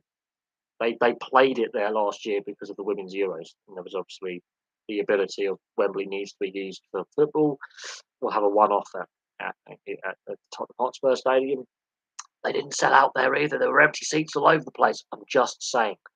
So not only when just London in general, they could, if they can't sell out a smaller stadium, what hope have they got to sell out Wembley? They couldn't sell out Tottenham Stadium, and it's sinking. It's not working. The London Broncos, A, do not have the fan base to sell out Wembley. It'd be nice to have 90,000 Broncos fans or even the whole Greater London buy into London Broncos. It's not going to happen, by the way. The London Broncos making the Super League Grand Final, probably not going to happen. And the Challenge Cup Final, probably not going to happen. It's just basic. The team hasn't been good enough for long enough. Yes, they're back in Super League, but they need to build that foundation. And the Lee Leopards is, I think, a one-off with how they had their first season in Super League. Let's just be honest with that. Now, there are other issues with rugby league, but the FA Cup semi-finals, lots of empty seats, did not sell out the stadium. So Wembley as a stadium, or having major finals in London, is starting to become a discussion point. Now, yes, the London Series NFL games do really well for attendance. Yay! But actually, their attendances are lower because they have to readjust the seating bowls, both at the Tottenham Hotspur Stadium and at Wembley. So actually, ironically, they're not even selling out the stadiums there. They have reduced capacities. So it looks like they've sold out every single seat, but actually seats are taped off. There's actually less fans in attendance at the NFL games than if it's football or rugby league. The ability to have fans in attendance. So the capacities are reduced. Let that sink in. So you crowd people in, but there are no empty seats. But actually, the attendances are actually less than if it was a football game or a rugby league game. Let it sink in. So ticket price has to start coming. The debate about most teams are in the North of England. Ticket price, kick-off time is another one. When they're kicking off the games, when they're playing the games, it's going to be interesting to see what the attendance is like tomorrow with England Tonga. It really is, because I watched the New Zealand Samoa Test match earlier, and I'm going to watch the Test matches tomorrow. They didn't sell out Eden Park in Auckland. So rugby league, even in the Southern Hemisphere, yeah, it's my answer to that. I have concerns about the health of the sport now. Taking games, I mean, yeah, attendances were actually up in the NRL last season, by the way, so that's a positive. There is a return to normality following the pandemic, but people have less disposable income, so ticket price is a very interesting thing. And we've been debating about the price of tickets and how much it costs to go to games ever since this channel became a sports channel. The debate around ticket price and empty seats and fan experience has been a thing from day dot on this channel. We've seen protests by fan groups in a variety of sports about ticket price, about making it more accessible and financially viable for fans to go to games because fans are not put first. So looking at the Wolves-Chelsea game being played on Christmas Eve, well done, Premier League. Well done. Surely it should be a Wolves Aston Villa game. Should be that try and keep it as local as possible. So it should be Chelsea Fulham. Should be make it make sense. Make it make sense. What they use now is the fixturing computer. So they put a load of things in up until the FA Cup third round. Following the FA Cup third round, they adjust. They put it in again. And because you then have the FA Cup games, now that the replays are going to be scrapped post fifth round, and the fourth and fifth round replays are going to go, and the third round onwards, I think, is going to go as a replay as well. That impacts fixturing. So cup runs like League Cup and FA Cup, that does impact fixturing. Now, most League Cup games take place midweek, but then you've got to factor in, okay, a team like Chelsea is going to be in a European Cup competition. They're not this season, but they're going to. So you factor in Europa League, Champions League, Conference League. So that's Tuesdays to Thursdays. You can't really play games on that. And then international breaks. The fixturing computer has multiple outcomes.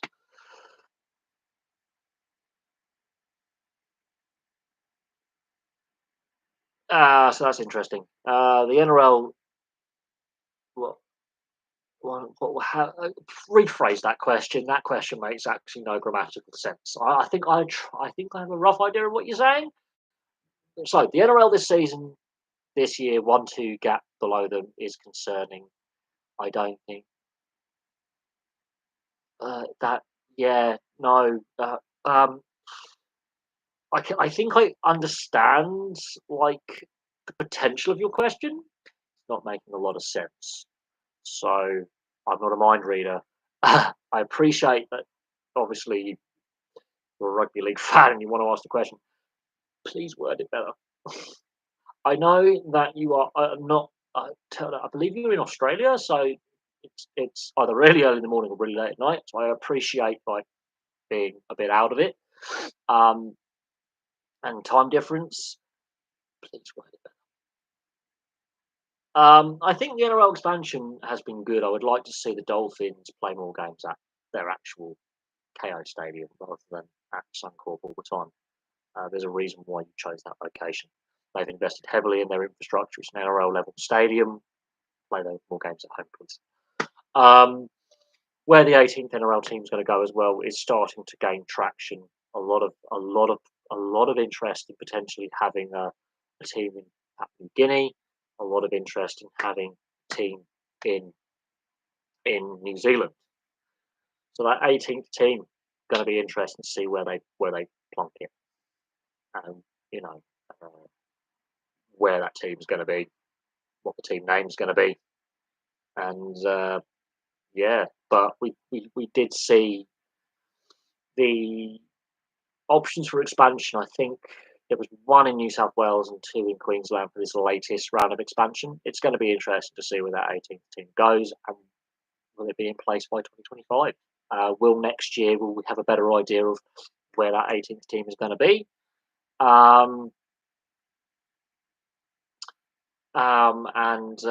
There's it will be interesting to see how that all plays out. I haven't done as much AFL coverage the last few years, and there's reasons for that. One, to have both an NRL and AFL subscription on their websites is really expensive. Outside of Broncos and Panthers, the other 15 teams, they don't come close to them this year. Do you think it could? Right, okay. So outside the top two, it wasn't. Melbourne, I think, are reaching the end of their era, and obviously there are question marks over how their style of play and how they played and how injuries and all that extra finals football for, is it 20 consecutive seasons now, is starting to catch up with some players. Pappenhausen comes back from injury, shatters his leg. Let's be honest with Ryan Pappenhausen. He's not had a great time over the last couple of years with concerns about concussion. Then he shatters his knee. Now he shattered his leg. He's had 2.5. Ryan Pappenhausen, if he can stay fit, will be the best fullback in the game. He can't stay fit, and they'll be cool saying, "Ryan, just retire, man. Just retire and go into media and go into coaching. Um, I don't think the gap is as wide as people think it is. I just think um, some teams really underperformed this year. Other teams just ran out of steam, had hit a sticky patch. Other teams overperformed. Um, I wouldn't say the gap is massive. I think the Broncos had a really good regular season, and obviously they made that grand final and lost it in the last few minutes. Well, they lost it in the last 20 minutes. They just lost their focus. They lost their way and allowed Penrith to do the unthinkable and have the biggest comeback of all time and win the game. Um, but they've had a massive turnaround, and I think they overachieved. Ironically, I do think the Broncos, they went on this run of form. They got through the Origin period, which last year undid them. They just went on a run of form and just carried on, just carried on. Were really exciting, really young team. They will learn a lot. I think they overachieved considering where they've been in the last few years. Um, the Warriors, I actually think did really well. It'd be interesting if they can back it up this coming season. But they had a very, very good season, and they have been very inconsistent and average. And suddenly, the Broncos and the Warriors, I think, did really, really well this season. It's going to be interesting to see how the Penrith Panthers, absorb further squad turnover. They played 4 grand finals in a row, won 3 in a row. It's going to be interesting to see how the Penrith Panthers, with the loss of Crichton, but there were concerns about the loss of Coruscant and Kickout, how that was going to impact things. They've weathered that. Now they're going to lose Stephen Crichton. Obviously, they lost some outside. Luai's potentially not going to be able. They're not going to be able to keep him. So, how they're going to adapt without Luai. If he does go, they continue to produce talent that fills the gaps. They have that system, but the Broncos had that system and continue to have the monopoly on the South Queensland system. North Queensland have a good system. Parramatta have a good system. Canberra have a good system. Doesn't necessarily translate to senior level, but Canberra have only missed the finals a few times since 2016. They've got to the grand final. Obviously, the Roosters have the most limited youth system out of all the youth systems. They have the smallest catchment out of all the teams. Yet they continue to have this make finals, continue to be competitive. Now, this season was more of a struggle and they sneak in right at the end, but they hit form at the right time. But they continued to, the Melbourne Storm, there's question marks over, should they really try and really grow the game in the state of Victoria? With the fact that the Storm have been so consistent for so that have only missed the finals on a handful of occasions in their existence. The Dragons, St George Illawarra, joint venture clubs don't work. That's my unpopular opinion. Joint venture clubs don't work. Look at the West Tigers. They are a complete chaotic basket case.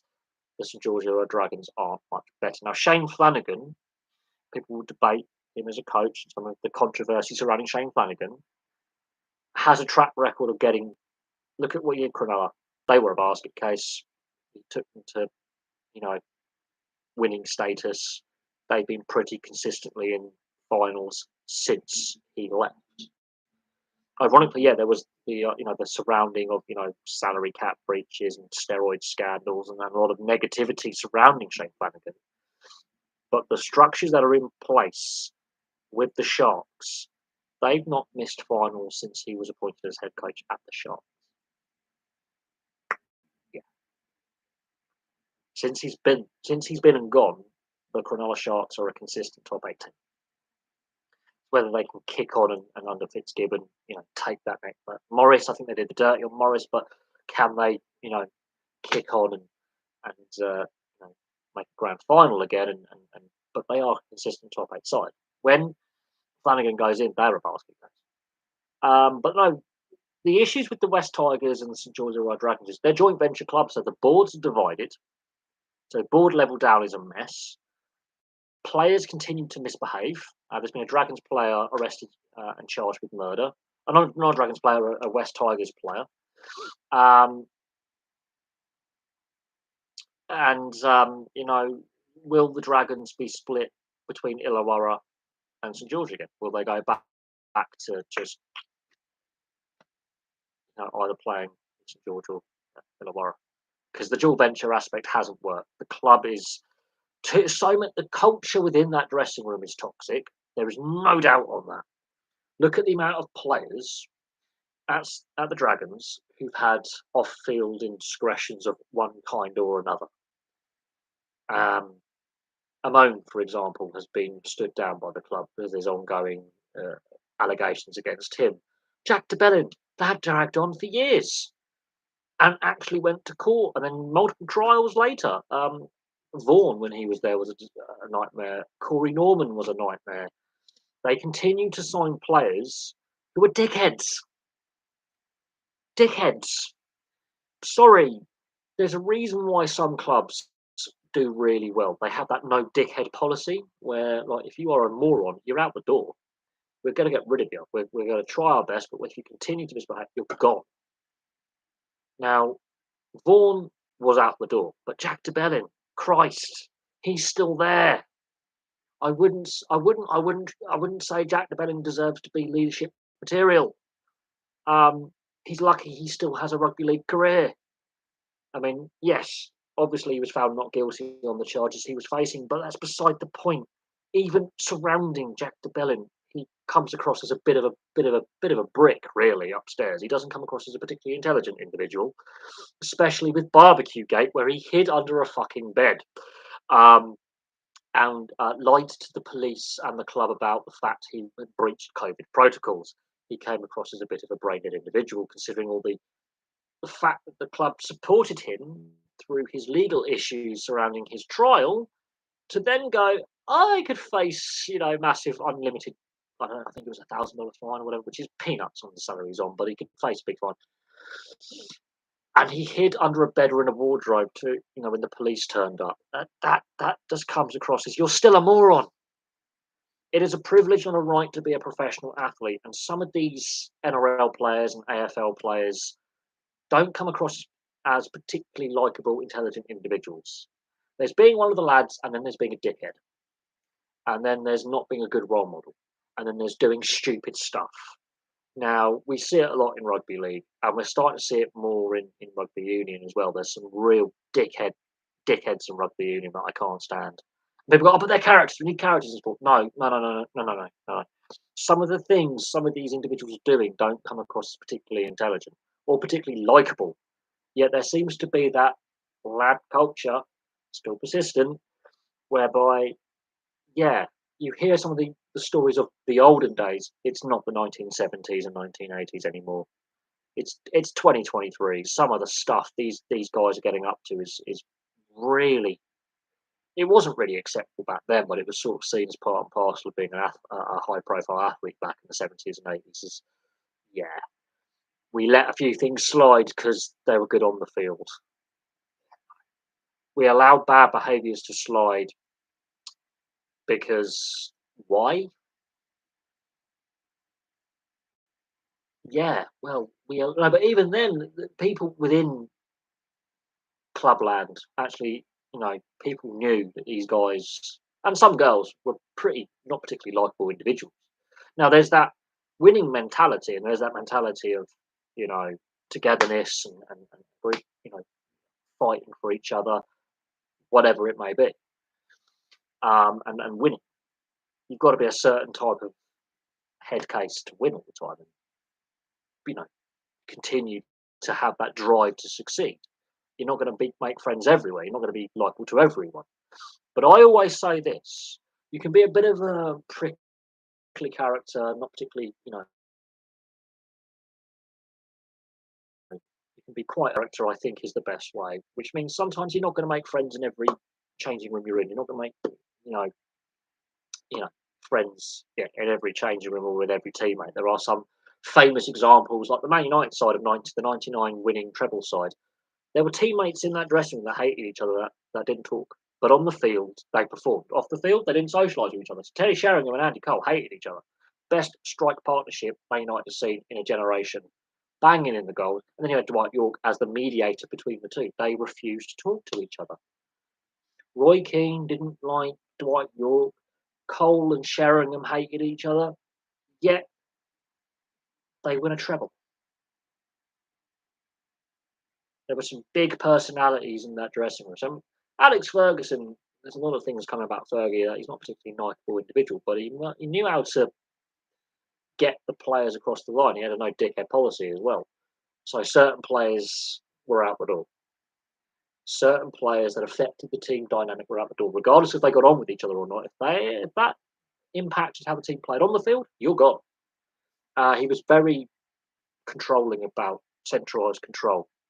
Ferguson, I think it's amazing. Yeah, I mean, is he the best tactical manager? No, he was more of a man manager. Wenger, better tactically and innovating with new techniques than man manager. So there were some players that, like Nicholas Anelka, just didn't work. Brilliant player, the sulk, couldn't manage him, but tactically got the best. Ferguson, man manager, Wenger, tactical manager. That worked. But yeah, I think Wenger is more of a cerebral. You could sit down and discuss more than just football with Wenger. Really could. Ferguson is a bit more controversial than Wenger. Wenger seems to be more likable than Ferguson. Two of the most successful managers of all time. Just leaving it there. Their impacts on English football and European football are profound. I still prefer Wenger as a character, as a human being, than Ferguson. Wenger seems more likable and more cerebral. Ferguson seems more bullish, more aggressive, bit of a bully, basically. So, and I think the Ferguson style of management doesn't work today, whereas the Wenger style of management has other managers copy more of Wenger than Ferguson. They take some of the man management aspects of Ferguson, but they take more of the aspects of Wenger with his adaptability and the ability to try new things. And you know, Wenger seems more likable than Ferguson. Um, what Mourinho's tactics? Mourinho, ironically, comes across behind the scenes, away from the media. He's actually quite a likable person. He seems to go into battle for his players. Um, Again, he has a no dickhead policy. He honestly has a no dickhead policy. I don't think he particularly liked John Terry, but he realised John Terry, the player, is likable because he puts shift in. John Terry, the person, I don't think he likes him very much, but he had to tolerate a couple of dickheads to win. Um, John Terry's not very like. I've met John Terry. He's not particularly likable. Just putting it out there, I didn't find him a very nice person. As a player, what he brings on the field is different to the off the field, you know, Wayne Bridge situation, and the rumours about his infidelity and how he wasn't particularly nice as a youngster either. That racist incident with Jody Morris, where he threw Jody Morris under the bus because he was seen as the better player. Jody Morris's career suffered, whereas Terry's he was elevated, and there was that legal issue. The Anton Ferdinand incident, he doesn't come across as a particularly likable individual. And his family are all West Ham fans, and he's a Chelsea legend, but his family, like his cousins and his, I don't like him. He doesn't come across as a particularly likable individual. As a player, however, you look at what he brings on the field, where that no surrender mentality, fitness levels, playing through injury, um, but off the field doesn't come across as particularly likable. And there were bad divisions in the dressing room with Wayne Bridge and other teammates who had that, didn't like playing with him, but had to get on with it. But I think Mourinho, he doesn't suffer fools. He will go in to defend his players, but he expects high standards. Regardless of how he sets up his teams to play, he expects high standards. He has a no dickhead policy. There's a reason why he's very successful. Disruptive elements and those who behave in a non acceptable way are out the door. He can get around having, you know, players who have a sort of like a mischievous larrikin personality, as long as it's nothing illegal, nothing disrespectful, nothing toxic. So Pogba, yeah, didn't really want Pogba, did he? Couldn't get the best out of Pogba because Pogba. Now we know there's a lot of baggage with Pogba. Uh, yeah, and now he's obviously failed 2 doping tests, so his career's done. Um, Yes, look, Sacramento Republic, obviously one of my moderators, who I have a correspondence with away from the channel, where I regularly keep in contact with him. I do actually plan on going to Sacramento during the at some point in a off season, and going to California and giving Dan a visit, and then talking to some of his Californian friends and stuff. I plan to do that. He doesn't know that yet, but that is something on my wish list, is to go and actually go. I mean, I've also got there's a subscriber from Toronto who I've had a correspondence with at various points about going to Toronto and seeing a Maple Leafs game at Maple Leaf Gardens, and going to, is it Air Canada Centre now, and then going to the Hockey Hall of Fame. The thing is, California is exceptionally expensive to visit, as is Ontario and Toronto. They are. It costs a lot. Money I don't have. So when people, when I've had these offers of, hey, all you got to do is pay for your flights, and I can accommodate you. Flights are expensive, and then spending money as well. Actual Canada is a very expensive country to visit. Um, Cost of living and prices are actually higher than in the US, and in certain aspects, certain parts of the US, again, more expensive than the UK. And public transportation is completely different out there. It's actually frowned upon. Everyone has to have a car. I don't drive, so it's not as if I can rent a car and drive around the US. I don't drive. Best I can do is a moped. Uh, I haven't got a full driving license, so yeah, the land of the automobile, as they say. There are some places I would like to visit. I would like to go see, you know, Wrigley Field. I would love, obviously, go to Fenway Park. Um, there are certain sporting stadiums. Like, I want to go to see the MCG. I want to go see the SCG and do the guided tour, not just watch it. Yeah, I want to see an AFL Grand Final at the MCG. That'd be fantastic. That is on my bucket list, is to go to Melbourne and see an AFL Grand Final as a neutral, just to experience 100,000 people in a stadium going nuts, because it's the MCG. It's one of the most historical cricket grounds there is. I want to go see the SCG because that's also one of the oldest cricket grounds in the world outside of England. I want to see the SCG. I've been to Lords, so I know what Lords is all about.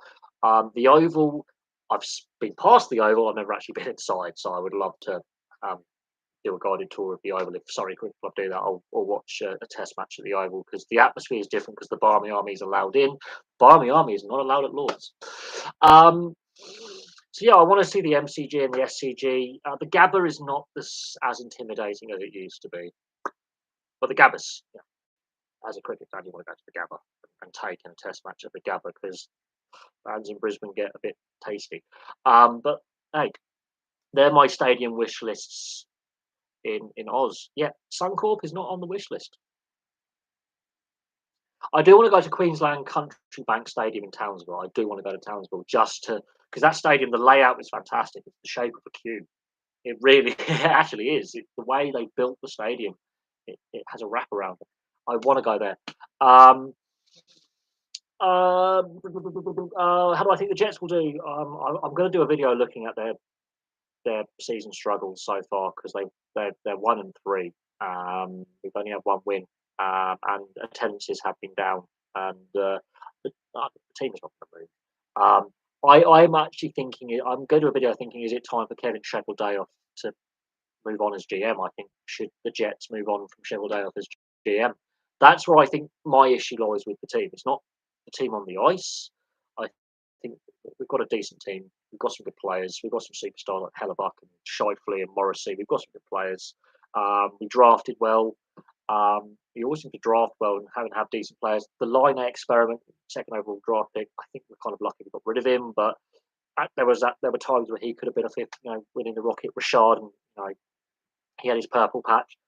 I think the problem is Cheveldayoff and the fact that we've had a GM who's been there since 2011, and we've only got out the first round of the playoffs a handful of times. I mean, I don't think the fan base will tolerate a lengthy rebuild. I think we've got a team that could make playoffs and go far in the playoffs. I don't think Rick Bowness is. I'm happy with Bowness as coach. I would have liked to kept Lowry as coach, to be honest. Father and son coaching captain, that would have been really interesting. The fact it took as long as it did to get Adam Lowry as captain, um, if they were, the issues we've had is in 2019 we lost like our entire defence core apart from one defenseman. Like Bufflin retires, Sherrod leaves. We just lost our entire defence core basically that had taken us to a conference final the year prior. Um, so um, yeah, I don't know. I don't mind if the team misses the playoffs. To me, um, I will support the team no matter what.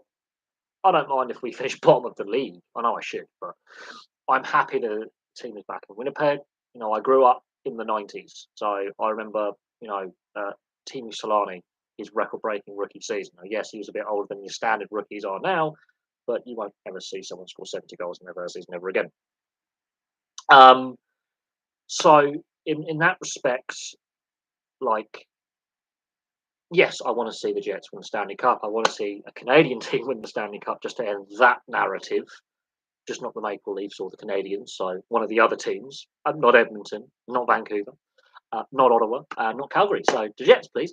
But no, it would be nice to see an all Canadian final. So a Senators Jets or a Maple Leafs Jets or a Maple Leafs or Senators or Canadians versus Oilers, Flames or Canucks.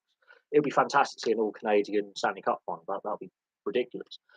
Viewership in Canada will go through the roof. I think viewership outside of the outside of North America will go through the roof. I even think that might impact viewership in the US if we're serious about growing the game. In the more traditional markets, however, Minnesota, I don't think that if the Wild don't make the final, I think hockey fans in the state of Minnesota will be watching the Stanley Cup final. The last Canadian team was the Montreal Canadiens in '93, so it's 30 would be 31 years, 30 seasons, because obviously the 2004-2005 season didn't happen. So it will be 31 years and 30 seasons since the Canadians lifted with Patrick Roy lifting the Stanley Cup. There have been Canadian teams in the Stanley Cup final, most recently for Canadians, in the COVID impacted seasons. But in the final, but the last team to win was the Montreal Canadiens in 1993. They had a pretty good team, and they had the best goalkeeper of all time. Patrick Roy is, in my opinion, the best goaltender of all time. Sorry, Brodeur, you might have better numbers, but I think Patrick Roy is more clutch. NCAA North American Football Stadium. I want to go. I don't know. I honestly couldn't tell you on that one. I don't follow the NCAA collegiate sports at all. So I couldn't tell you. There are some big ones though.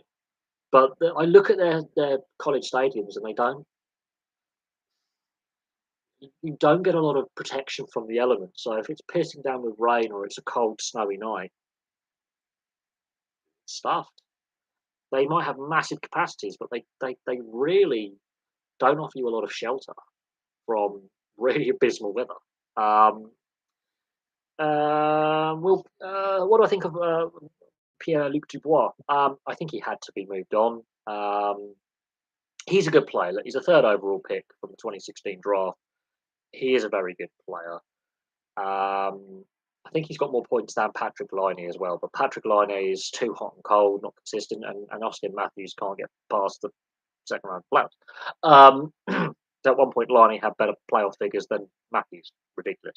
But obviously, it just was not working. He didn't work at Columbus with him, and there's a reason why Columbus moved on from him.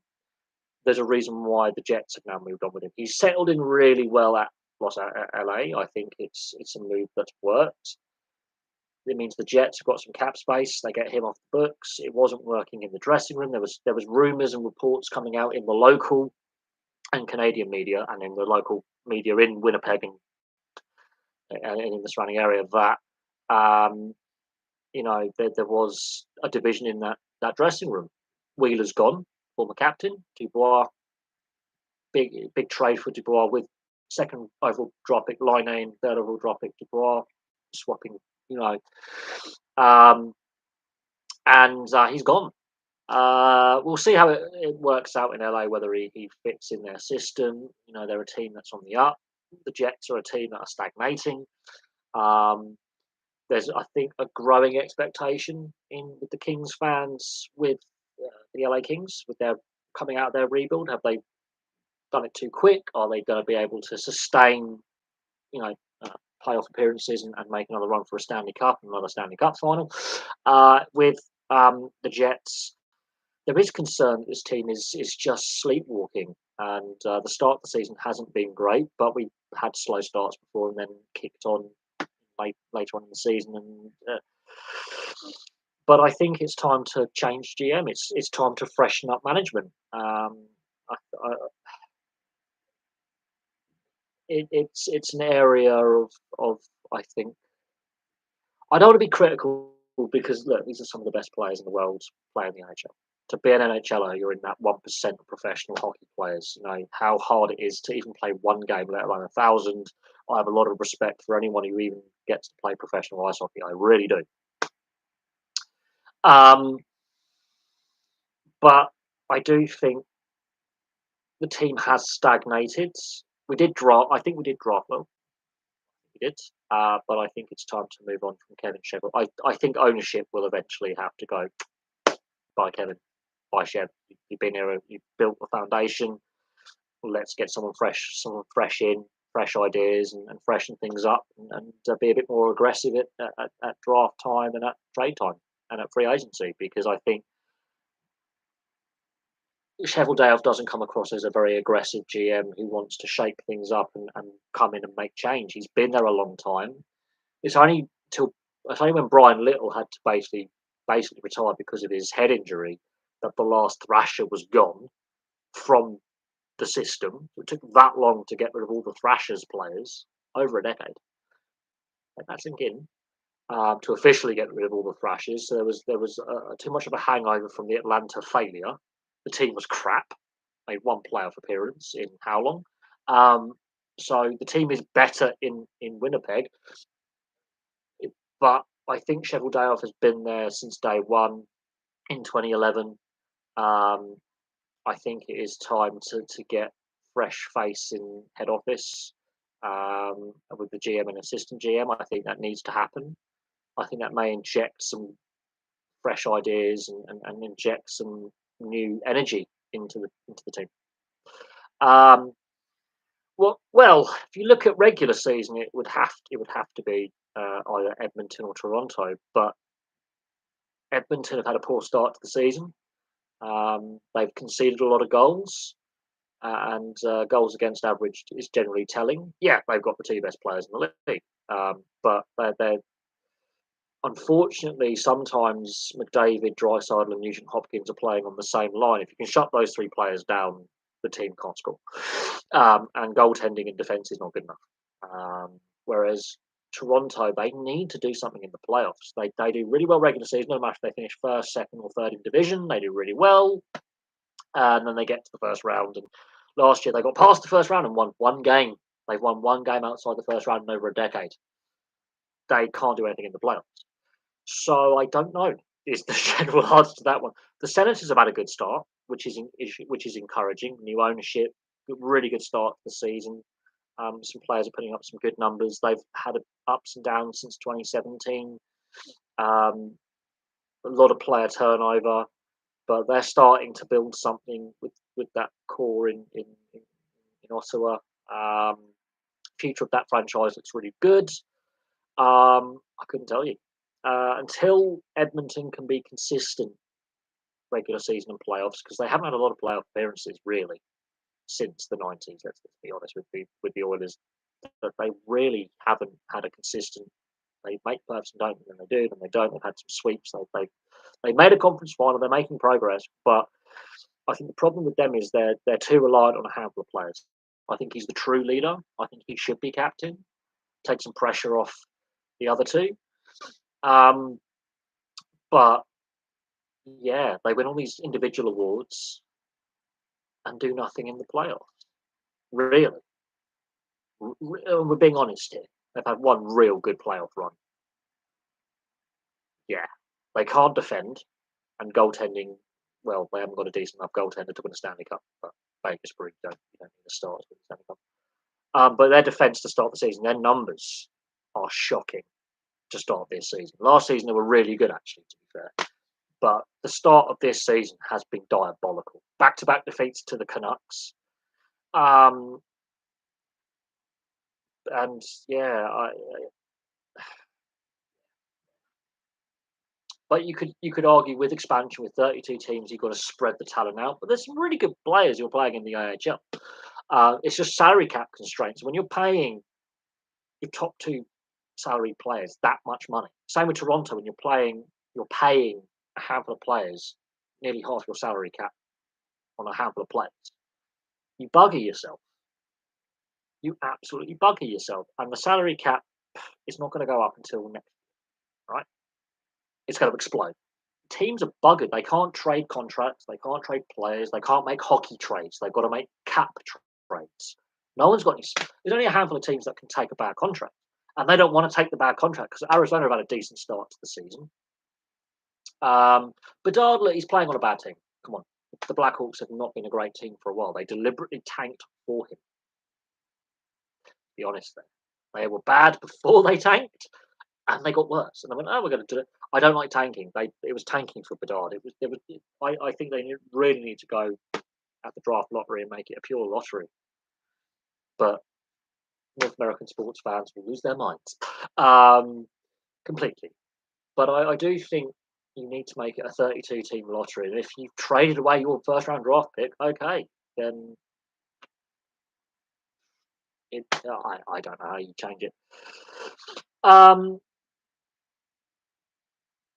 But yeah, Conor Bedard. Look, Conor Bedard. There's a lot of I feel sympathy for some of these players. I really do, because there is a lot of media speculation and pressure put upon them by the media and then the fans. I to play a game in the NHL, you're in a very small percentage of all professional players. All professional players. So to me, they're not a bust because they've made the elite level and played a game. Have a career like Joe Thornton, people said he was a bust when he was at Boston. One of the greatest players of all time not to win a Stanley Cup, in my opinion. His consistency and the fact he was willing to play into his 40s in a league that gets harder and harder to win stuff in every time there's an expansion. Joe Thornton is a brilliant player. He was labelled a bust.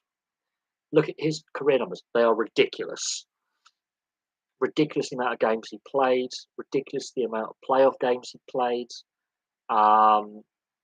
length of a career, you know. Look, the fact that people are saying that the Edmonton right side is basically third pairing defenseman.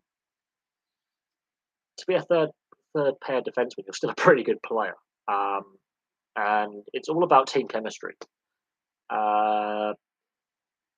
Sometimes you can be a solid team that has no real superstars and do really, really well. So Vegas, it's all about that team chemistry and actually building a team together. The fact that it's the McDavid Draisaitl show, I think Nugent Hopkins is the true leader of that team. There's a reason why he stuck it out when the team was really bad. Really bad. Like Draisaitl and McDavid haven't seen the team at their worst. I'm being brutally honest here. Honestly, this team was bad at one point.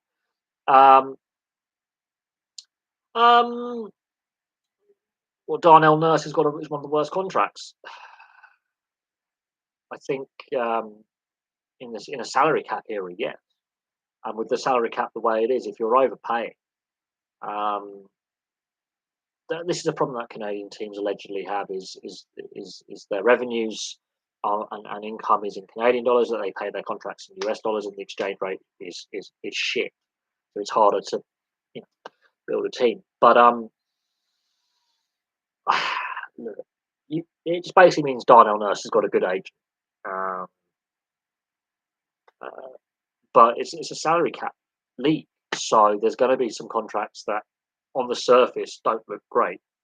And when you've got to balance out your roster, then yes, next year that contract doesn't look as bad because the salary cap explodes. It does. The escrow is paid, the COVID payment, it completely changes the dynamic of the salary structure in the team. So next year that contract doesn't look as bad. But it just says to me that Darnell Nurse has got a very good agent who has done well for his client and maximised his earning potential. No one's complaining that Connor McDavid's contract's a bad contract. Yet he wins all these individual awards that the team can't win jack shit. Let's be honest here. It's the same with Toronto. No one's saying that Tavares or Matthews or Marner's contract. Well, some people are saying, "Oh, that's a bad contract." Not really, because they're winning. They're doing they're putting all these good point totals. The team is winning regular season games, kind of in the playoffs. It's how the team is structured. When if they, but before the salary cap era, the Rangers and the Maple Leafs were throwing out contracts that were ridiculous, and other teams couldn't afford to hand out contracts because they weren't making any money, right?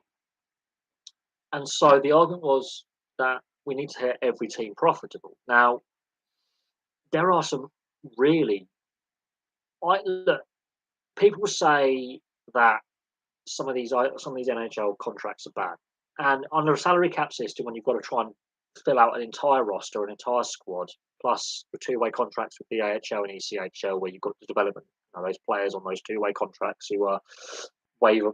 You can sort of get around waivers by assigning the majority of their whatever it may be. You've got to have a minimum number of contracts, basically. You're allowed a maximum number of contracts that are two-way, which are NHL dominated.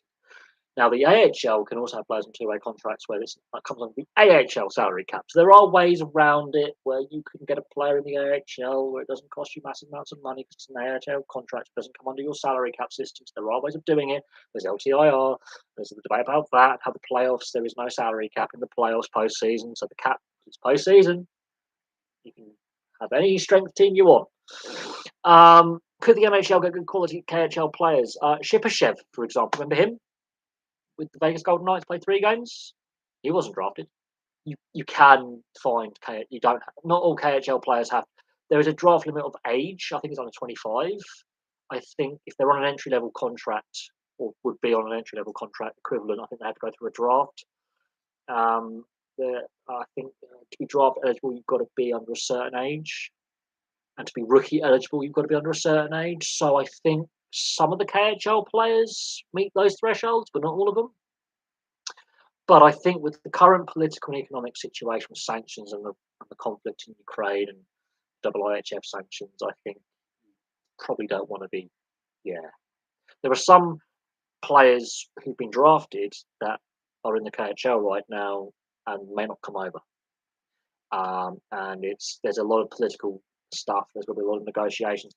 Basically, NHL GMs just they look at some of these players that are playing who are Russian or Belarusian or Eastern European who are playing in the KHL, and they would rather draft a player from one of the other European leagues. It just avoids all the paperwork and difficulty, and then you can have a better relationship with the Swedish league, the Czech league, the German league, the Swiss league, the British league, for example, the elite league, for example, and therefore you can have better conversations with teams and leagues and make sure that we've allowed the player to spend a year developing, he's playing senior level, and he'll come over. Whereas the KHL, it's just a political and legal minefield. Really, it's full of contractual crap and legal crap, and whether the player will come over and will he be allowed to come over, and there's a lot of it's quite a difficult. It's a headache that GMs don't want. So we may start seeing less Russian players get drafted for a while. There's a lot of good Russian goaltenders at the moment playing in the NHL or in NHL systems. There are a lot of Russian players that like to come over and work with the AHL and ECHL affiliates and be part of training camps. And there's those that are still out in the KHL. It's a different style of play. Um, it is. It's the IIHF Olympic ice hockey surface, so it's bigger than the NHL. It's a different style of play. There's more aspects put on skill rather than the big hits, where you do get some pretty monstrous European players who like to dish out the hits and fight and stuff. The game is played differently, and each country has a different, aspect. You will see big hits and fights in European leagues. Not saying you don't, um, but you will see, you know, rolling four scoring lines. Can Australian rugby ever recover to the glory days? Commercial deals they've struck and not investing that money in grassroots and overpaying on centralised contracts. Rugby Australia is the root of the problem. You cannot blame the NRL. You cannot blame the AFL on rugby union's struggles. You cannot. That is the easy, lazy way out. The issue lies with some of the decisions taken since the late 90s, early 2000s. The problems were already there. The issue lies with rugby union's got financial problems across the board. Even New Zealand has got issues. Look at Europe. The only leagues that have actually got any financial stability are Japan, because of the corporations backing the professional game. France, where even in the second tier, in the Division 2, the clubs make money, and North America. Every other union has got money issues. Every other league has got money issues. The United Rugby Championship, Wales is buggered financially. The Italian URC teams are doing better financially than they were. There's still issues there. Ireland obviously has got a good system. Their attendances are pretty good. They're doing all right. But not all the URC teams are making money. The South African teams, South Africa's got 30% unemployment. Let that sink in. South Africa's got, is it 36% unemployment or something? So economically, South Africa's buggered. And COVID's had a massive impact. The collapse of the Super Rugby system is part of that. But no, I wouldn't say Australian Rugby Union should blame the NRL or the AFL for their problems. Their problems are of their own making. When they started trying to lure rugby league players over on centralised contracts to plug the gaps that rugby union was of development was a problem. The TV deal putting it behind a paywall was a problem.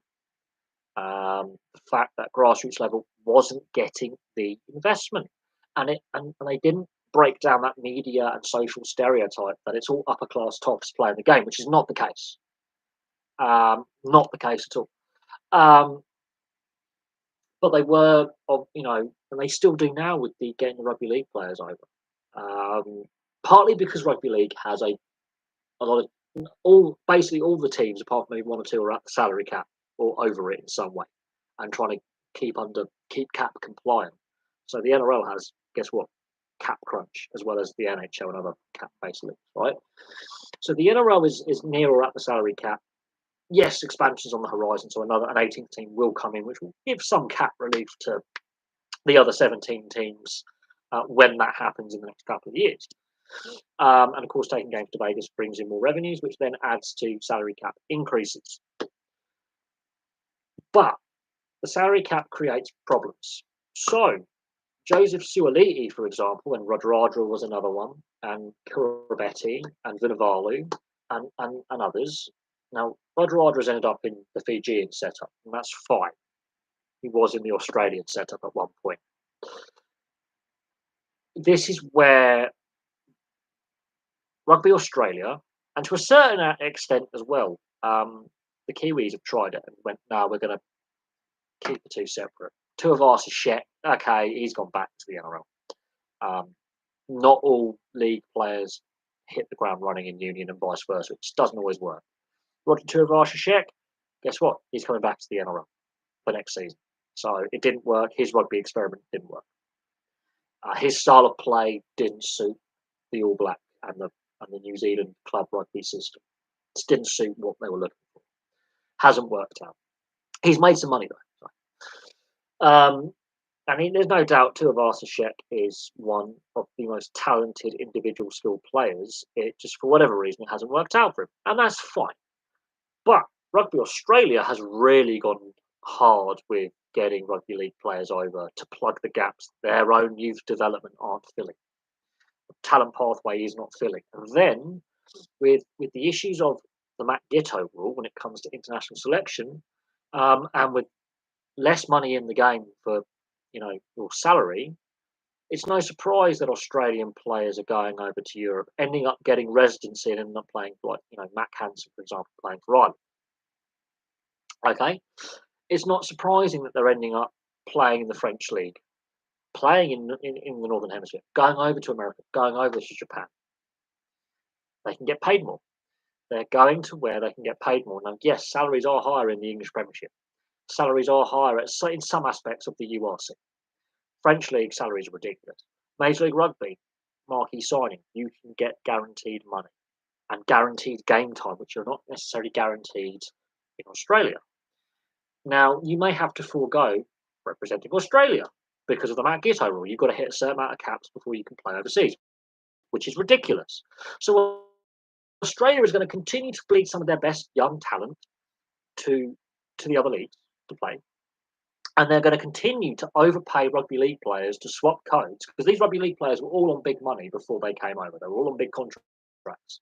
And so the only way to entice them over was to pay more than what rugby league could afford. So Joseph Suaalii, hey, the Roosters offered him a big money contract. Their salary cap constrained. Rugby Union comes and goes, we can help with a centralised contract. We're going to offer you this, with this as an add-on, and the potential to earn this. Rugby League's done all the development work, can't afford to pay him at this current time. Rugby Union goes, there you go. There you go.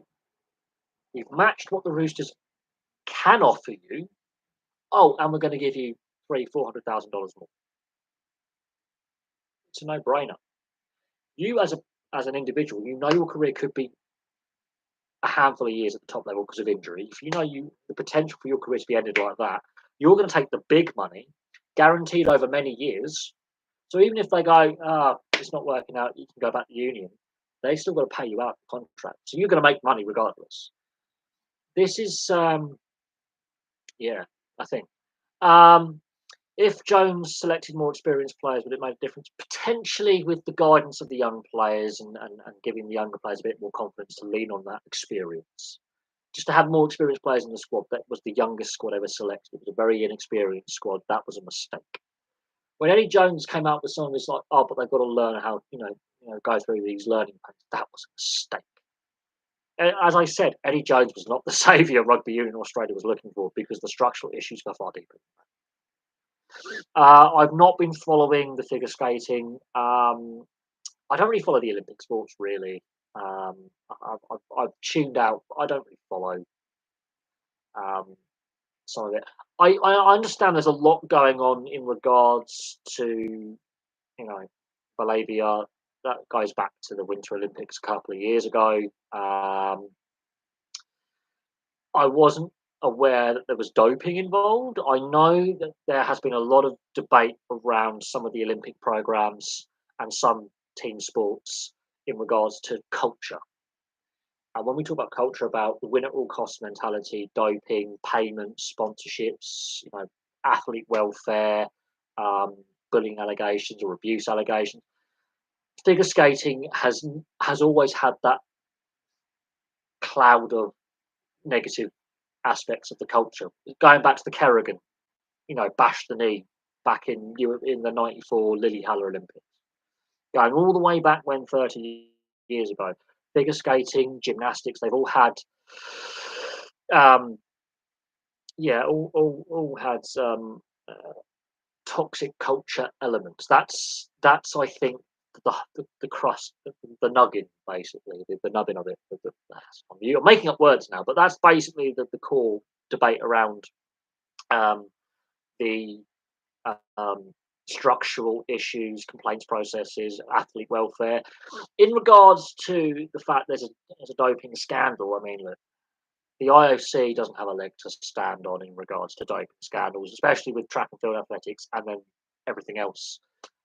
Most of the Olympic program sports have had doping scandals at this point. Um, and so that's damaged the Olympic kind of movement. It's damaged the IOC. There's been other scandals with corruption with the IOC, but the doping scandals that come out where athletes keep failing tests, doesn't matter if it's state sponsored or if it's training camp sponsored. With Mo Farah's coach, disgraced coach, was it Salazar? I think his coach was. Through to abuse scandals like the Larry Nasser, and other scandals like that, or bullying scandals, or issues where athlete welfare, where they were told if they didn't lose a couple of pounds in weight or a couple of kilos in weight, they weren't going to get selected, to a whole variety of issues.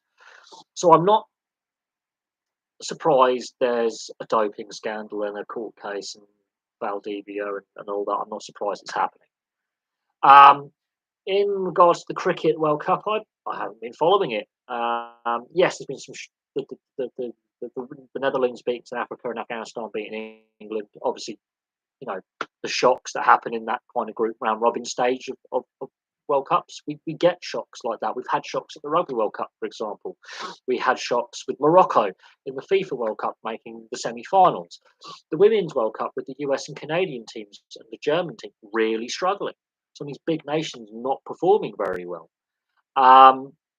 Cricket, though, I think cricket is a lot of the issues with cricket is down to the ICC and governance, plain and simple. The governance aspect, and are they actually putting the best interests of grassroots and fans and the sport at heart? No, they're chasing the money. They have done for 20 to 30 years. Cricket, the potential for cricket to have a bigger audience is there. They just choose to chase the money with broadcast deals that put profits before people.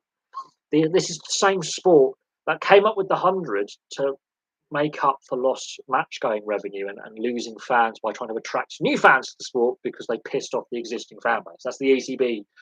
That's the ECB getting some advertising executives, in my mind, who are high off Bolivia marching powder with some dancing girls, because that comes across as a knee-jerk reactionary, we've got to fix a problem that we've created.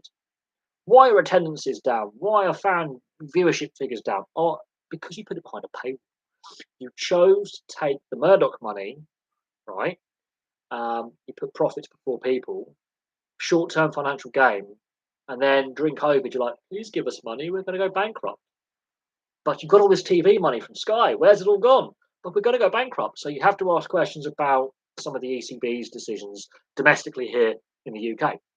Then you look at things like Cricket Australia and some of their, again, decisions they've taken, and some of the balls hampering scandal was storm in a teacup. But the team culture, which is not becoming of the team, and what not the code of conduct, but what the sport core values are all about.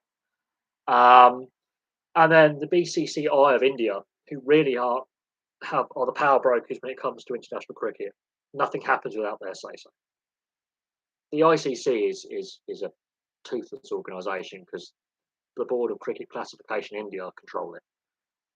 The Indians control what happens with cricket, and the corruption aspect, and the corruption scandals, and the suspicions and match fixing and dodginess.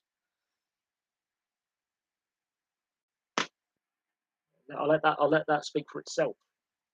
There are team owners in the IPL who have been done for corruption. So, and cricket is a sport that is the most exposed to match fixing. Snooker as well.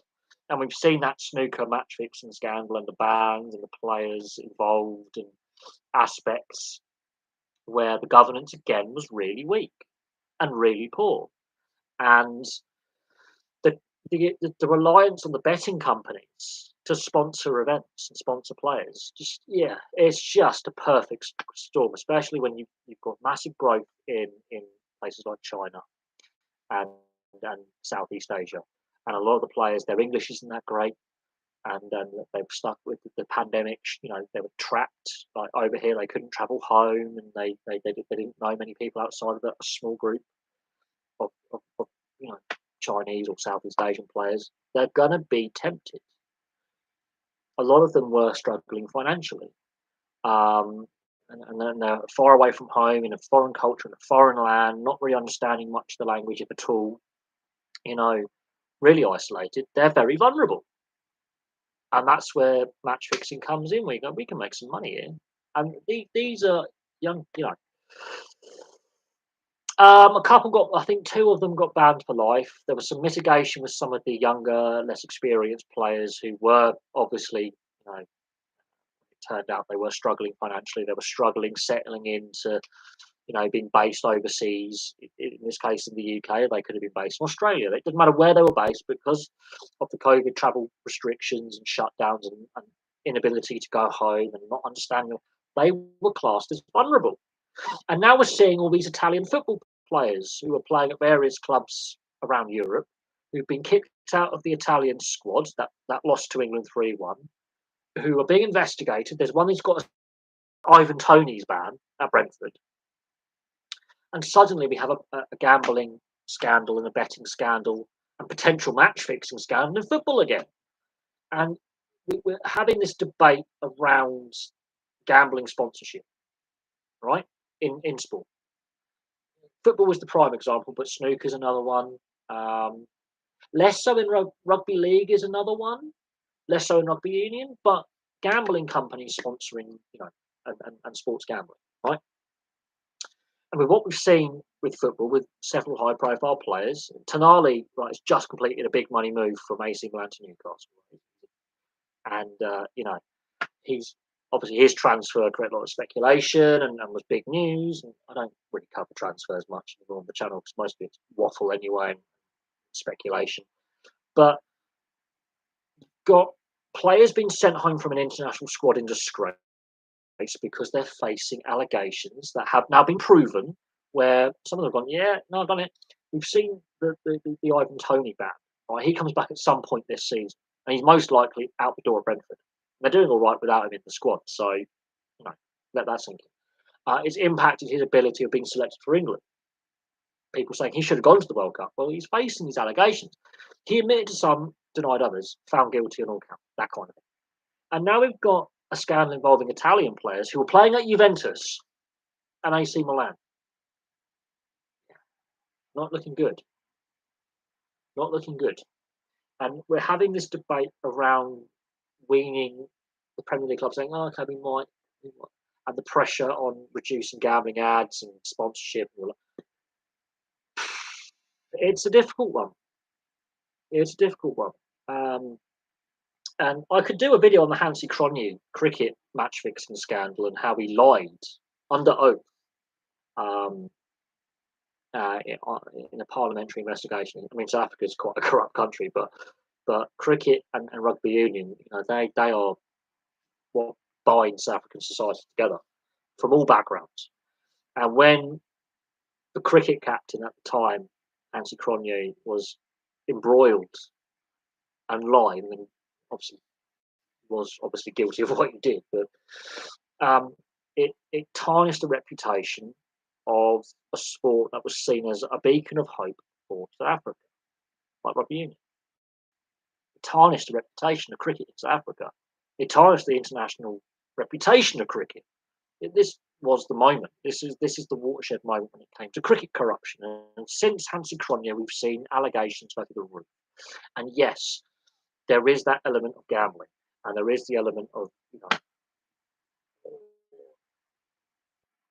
it would be. I really, I've toyed with the idea of looking at sports corruption scandals and listing them. I've done, I think, one or two videos, and they don't seem to do very well, which pisses me off because these are big talking points.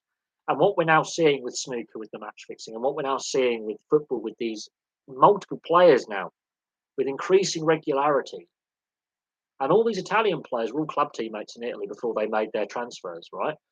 What we're seeing is not, rather than organised, not like the Calciopoli scandal of 2006, where that was deliberately organised by club hierarchy. What we're now seeing is individual players, either in small groups or individually, betting on games, right? Now, does that mean they're going to bet on themselves to get sent off or score a goal or miss a penalty or whatever, a spot fix? It's not more about match fixing, it's more about spot fixing of an individual, a moment in a match. Spot fixing and match fixing are the same but different, because match fixing requires both sets of players or key players on both sides plus the referee to be on the dodge, right, and taking backhanders. Spot fixing, you as the individual player can go, I'm going to get myself sent off. I've got to get myself sent off at approximately between 60 and 70 minutes. I'm going to 2-foot challenge a player, or I'm going to really abuse a referee, get a second book and go. Right? Spot fixing, cricket is renowned for it. We've had the spot fixing scandal of bowling the no balls for Pakistan against England. We know that Sri Santh is in prison. He got a 10-year, I believe Sri Santh, the Indian fighter, got a 10-year sentence. Done, finished. For spot fixing, we know that, various ways to do it. Match fixing, you've got to get both sets of players involved plus the official. I also seem to remember before COVID there was a Swedish hockey league game, ice hockey, second division. Or was it first division? It wasn't the SHL or the second division, which hours before face-off was postponed because of match fixing. There was regular betting patterns on this Swedish ice hockey league game, and I think 3 or 4 players were suspended because of it, and it all went quiet after. The Black Sox? Yes, the 1919.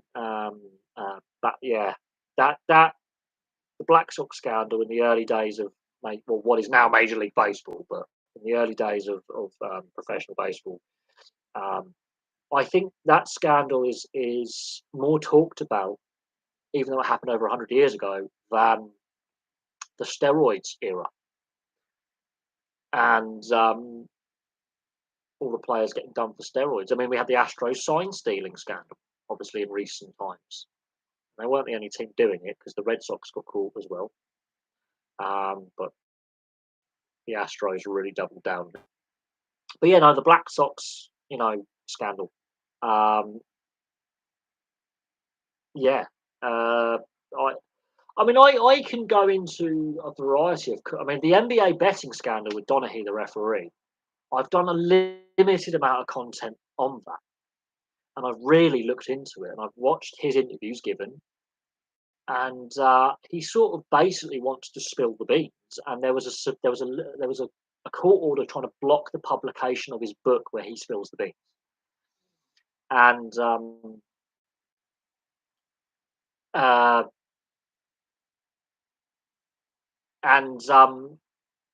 the NBA betting scandal, where it all comes to light, it ended up going to federal court rather than, standard county court. It really went to federal. Operation Slapshot, involving Rick Tocchet and Gretzky's wife, and Green, a former few NHL coaches and players. Another YouTuber actually used my footage, and I did a lot of the research. He watched my video and was doing his own research, and he messaged me. He was like, "Can I use a couple of snippets?" I said, "Yeah, go for it." And that doesn't get spoken about a lot, but that was a betting syndicate involving the NFL and collegiate football. So, but Donaghy, the NBA referee, basically said it was a known thing that NBA head office were trying to fix results and trying to pressure referees to give decisions to favour certain teams in the play. Look at the NBA playoffs. Look at the NBA playoffs. And look at the NBA regular season. What teams make the playoffs? Very rare you get a Cinderella story in the NBA. Look at the NBA playoffs. And look at the NBA regular season. What teams make the playoffs? Very rare you get a Cinderella story in the NBA.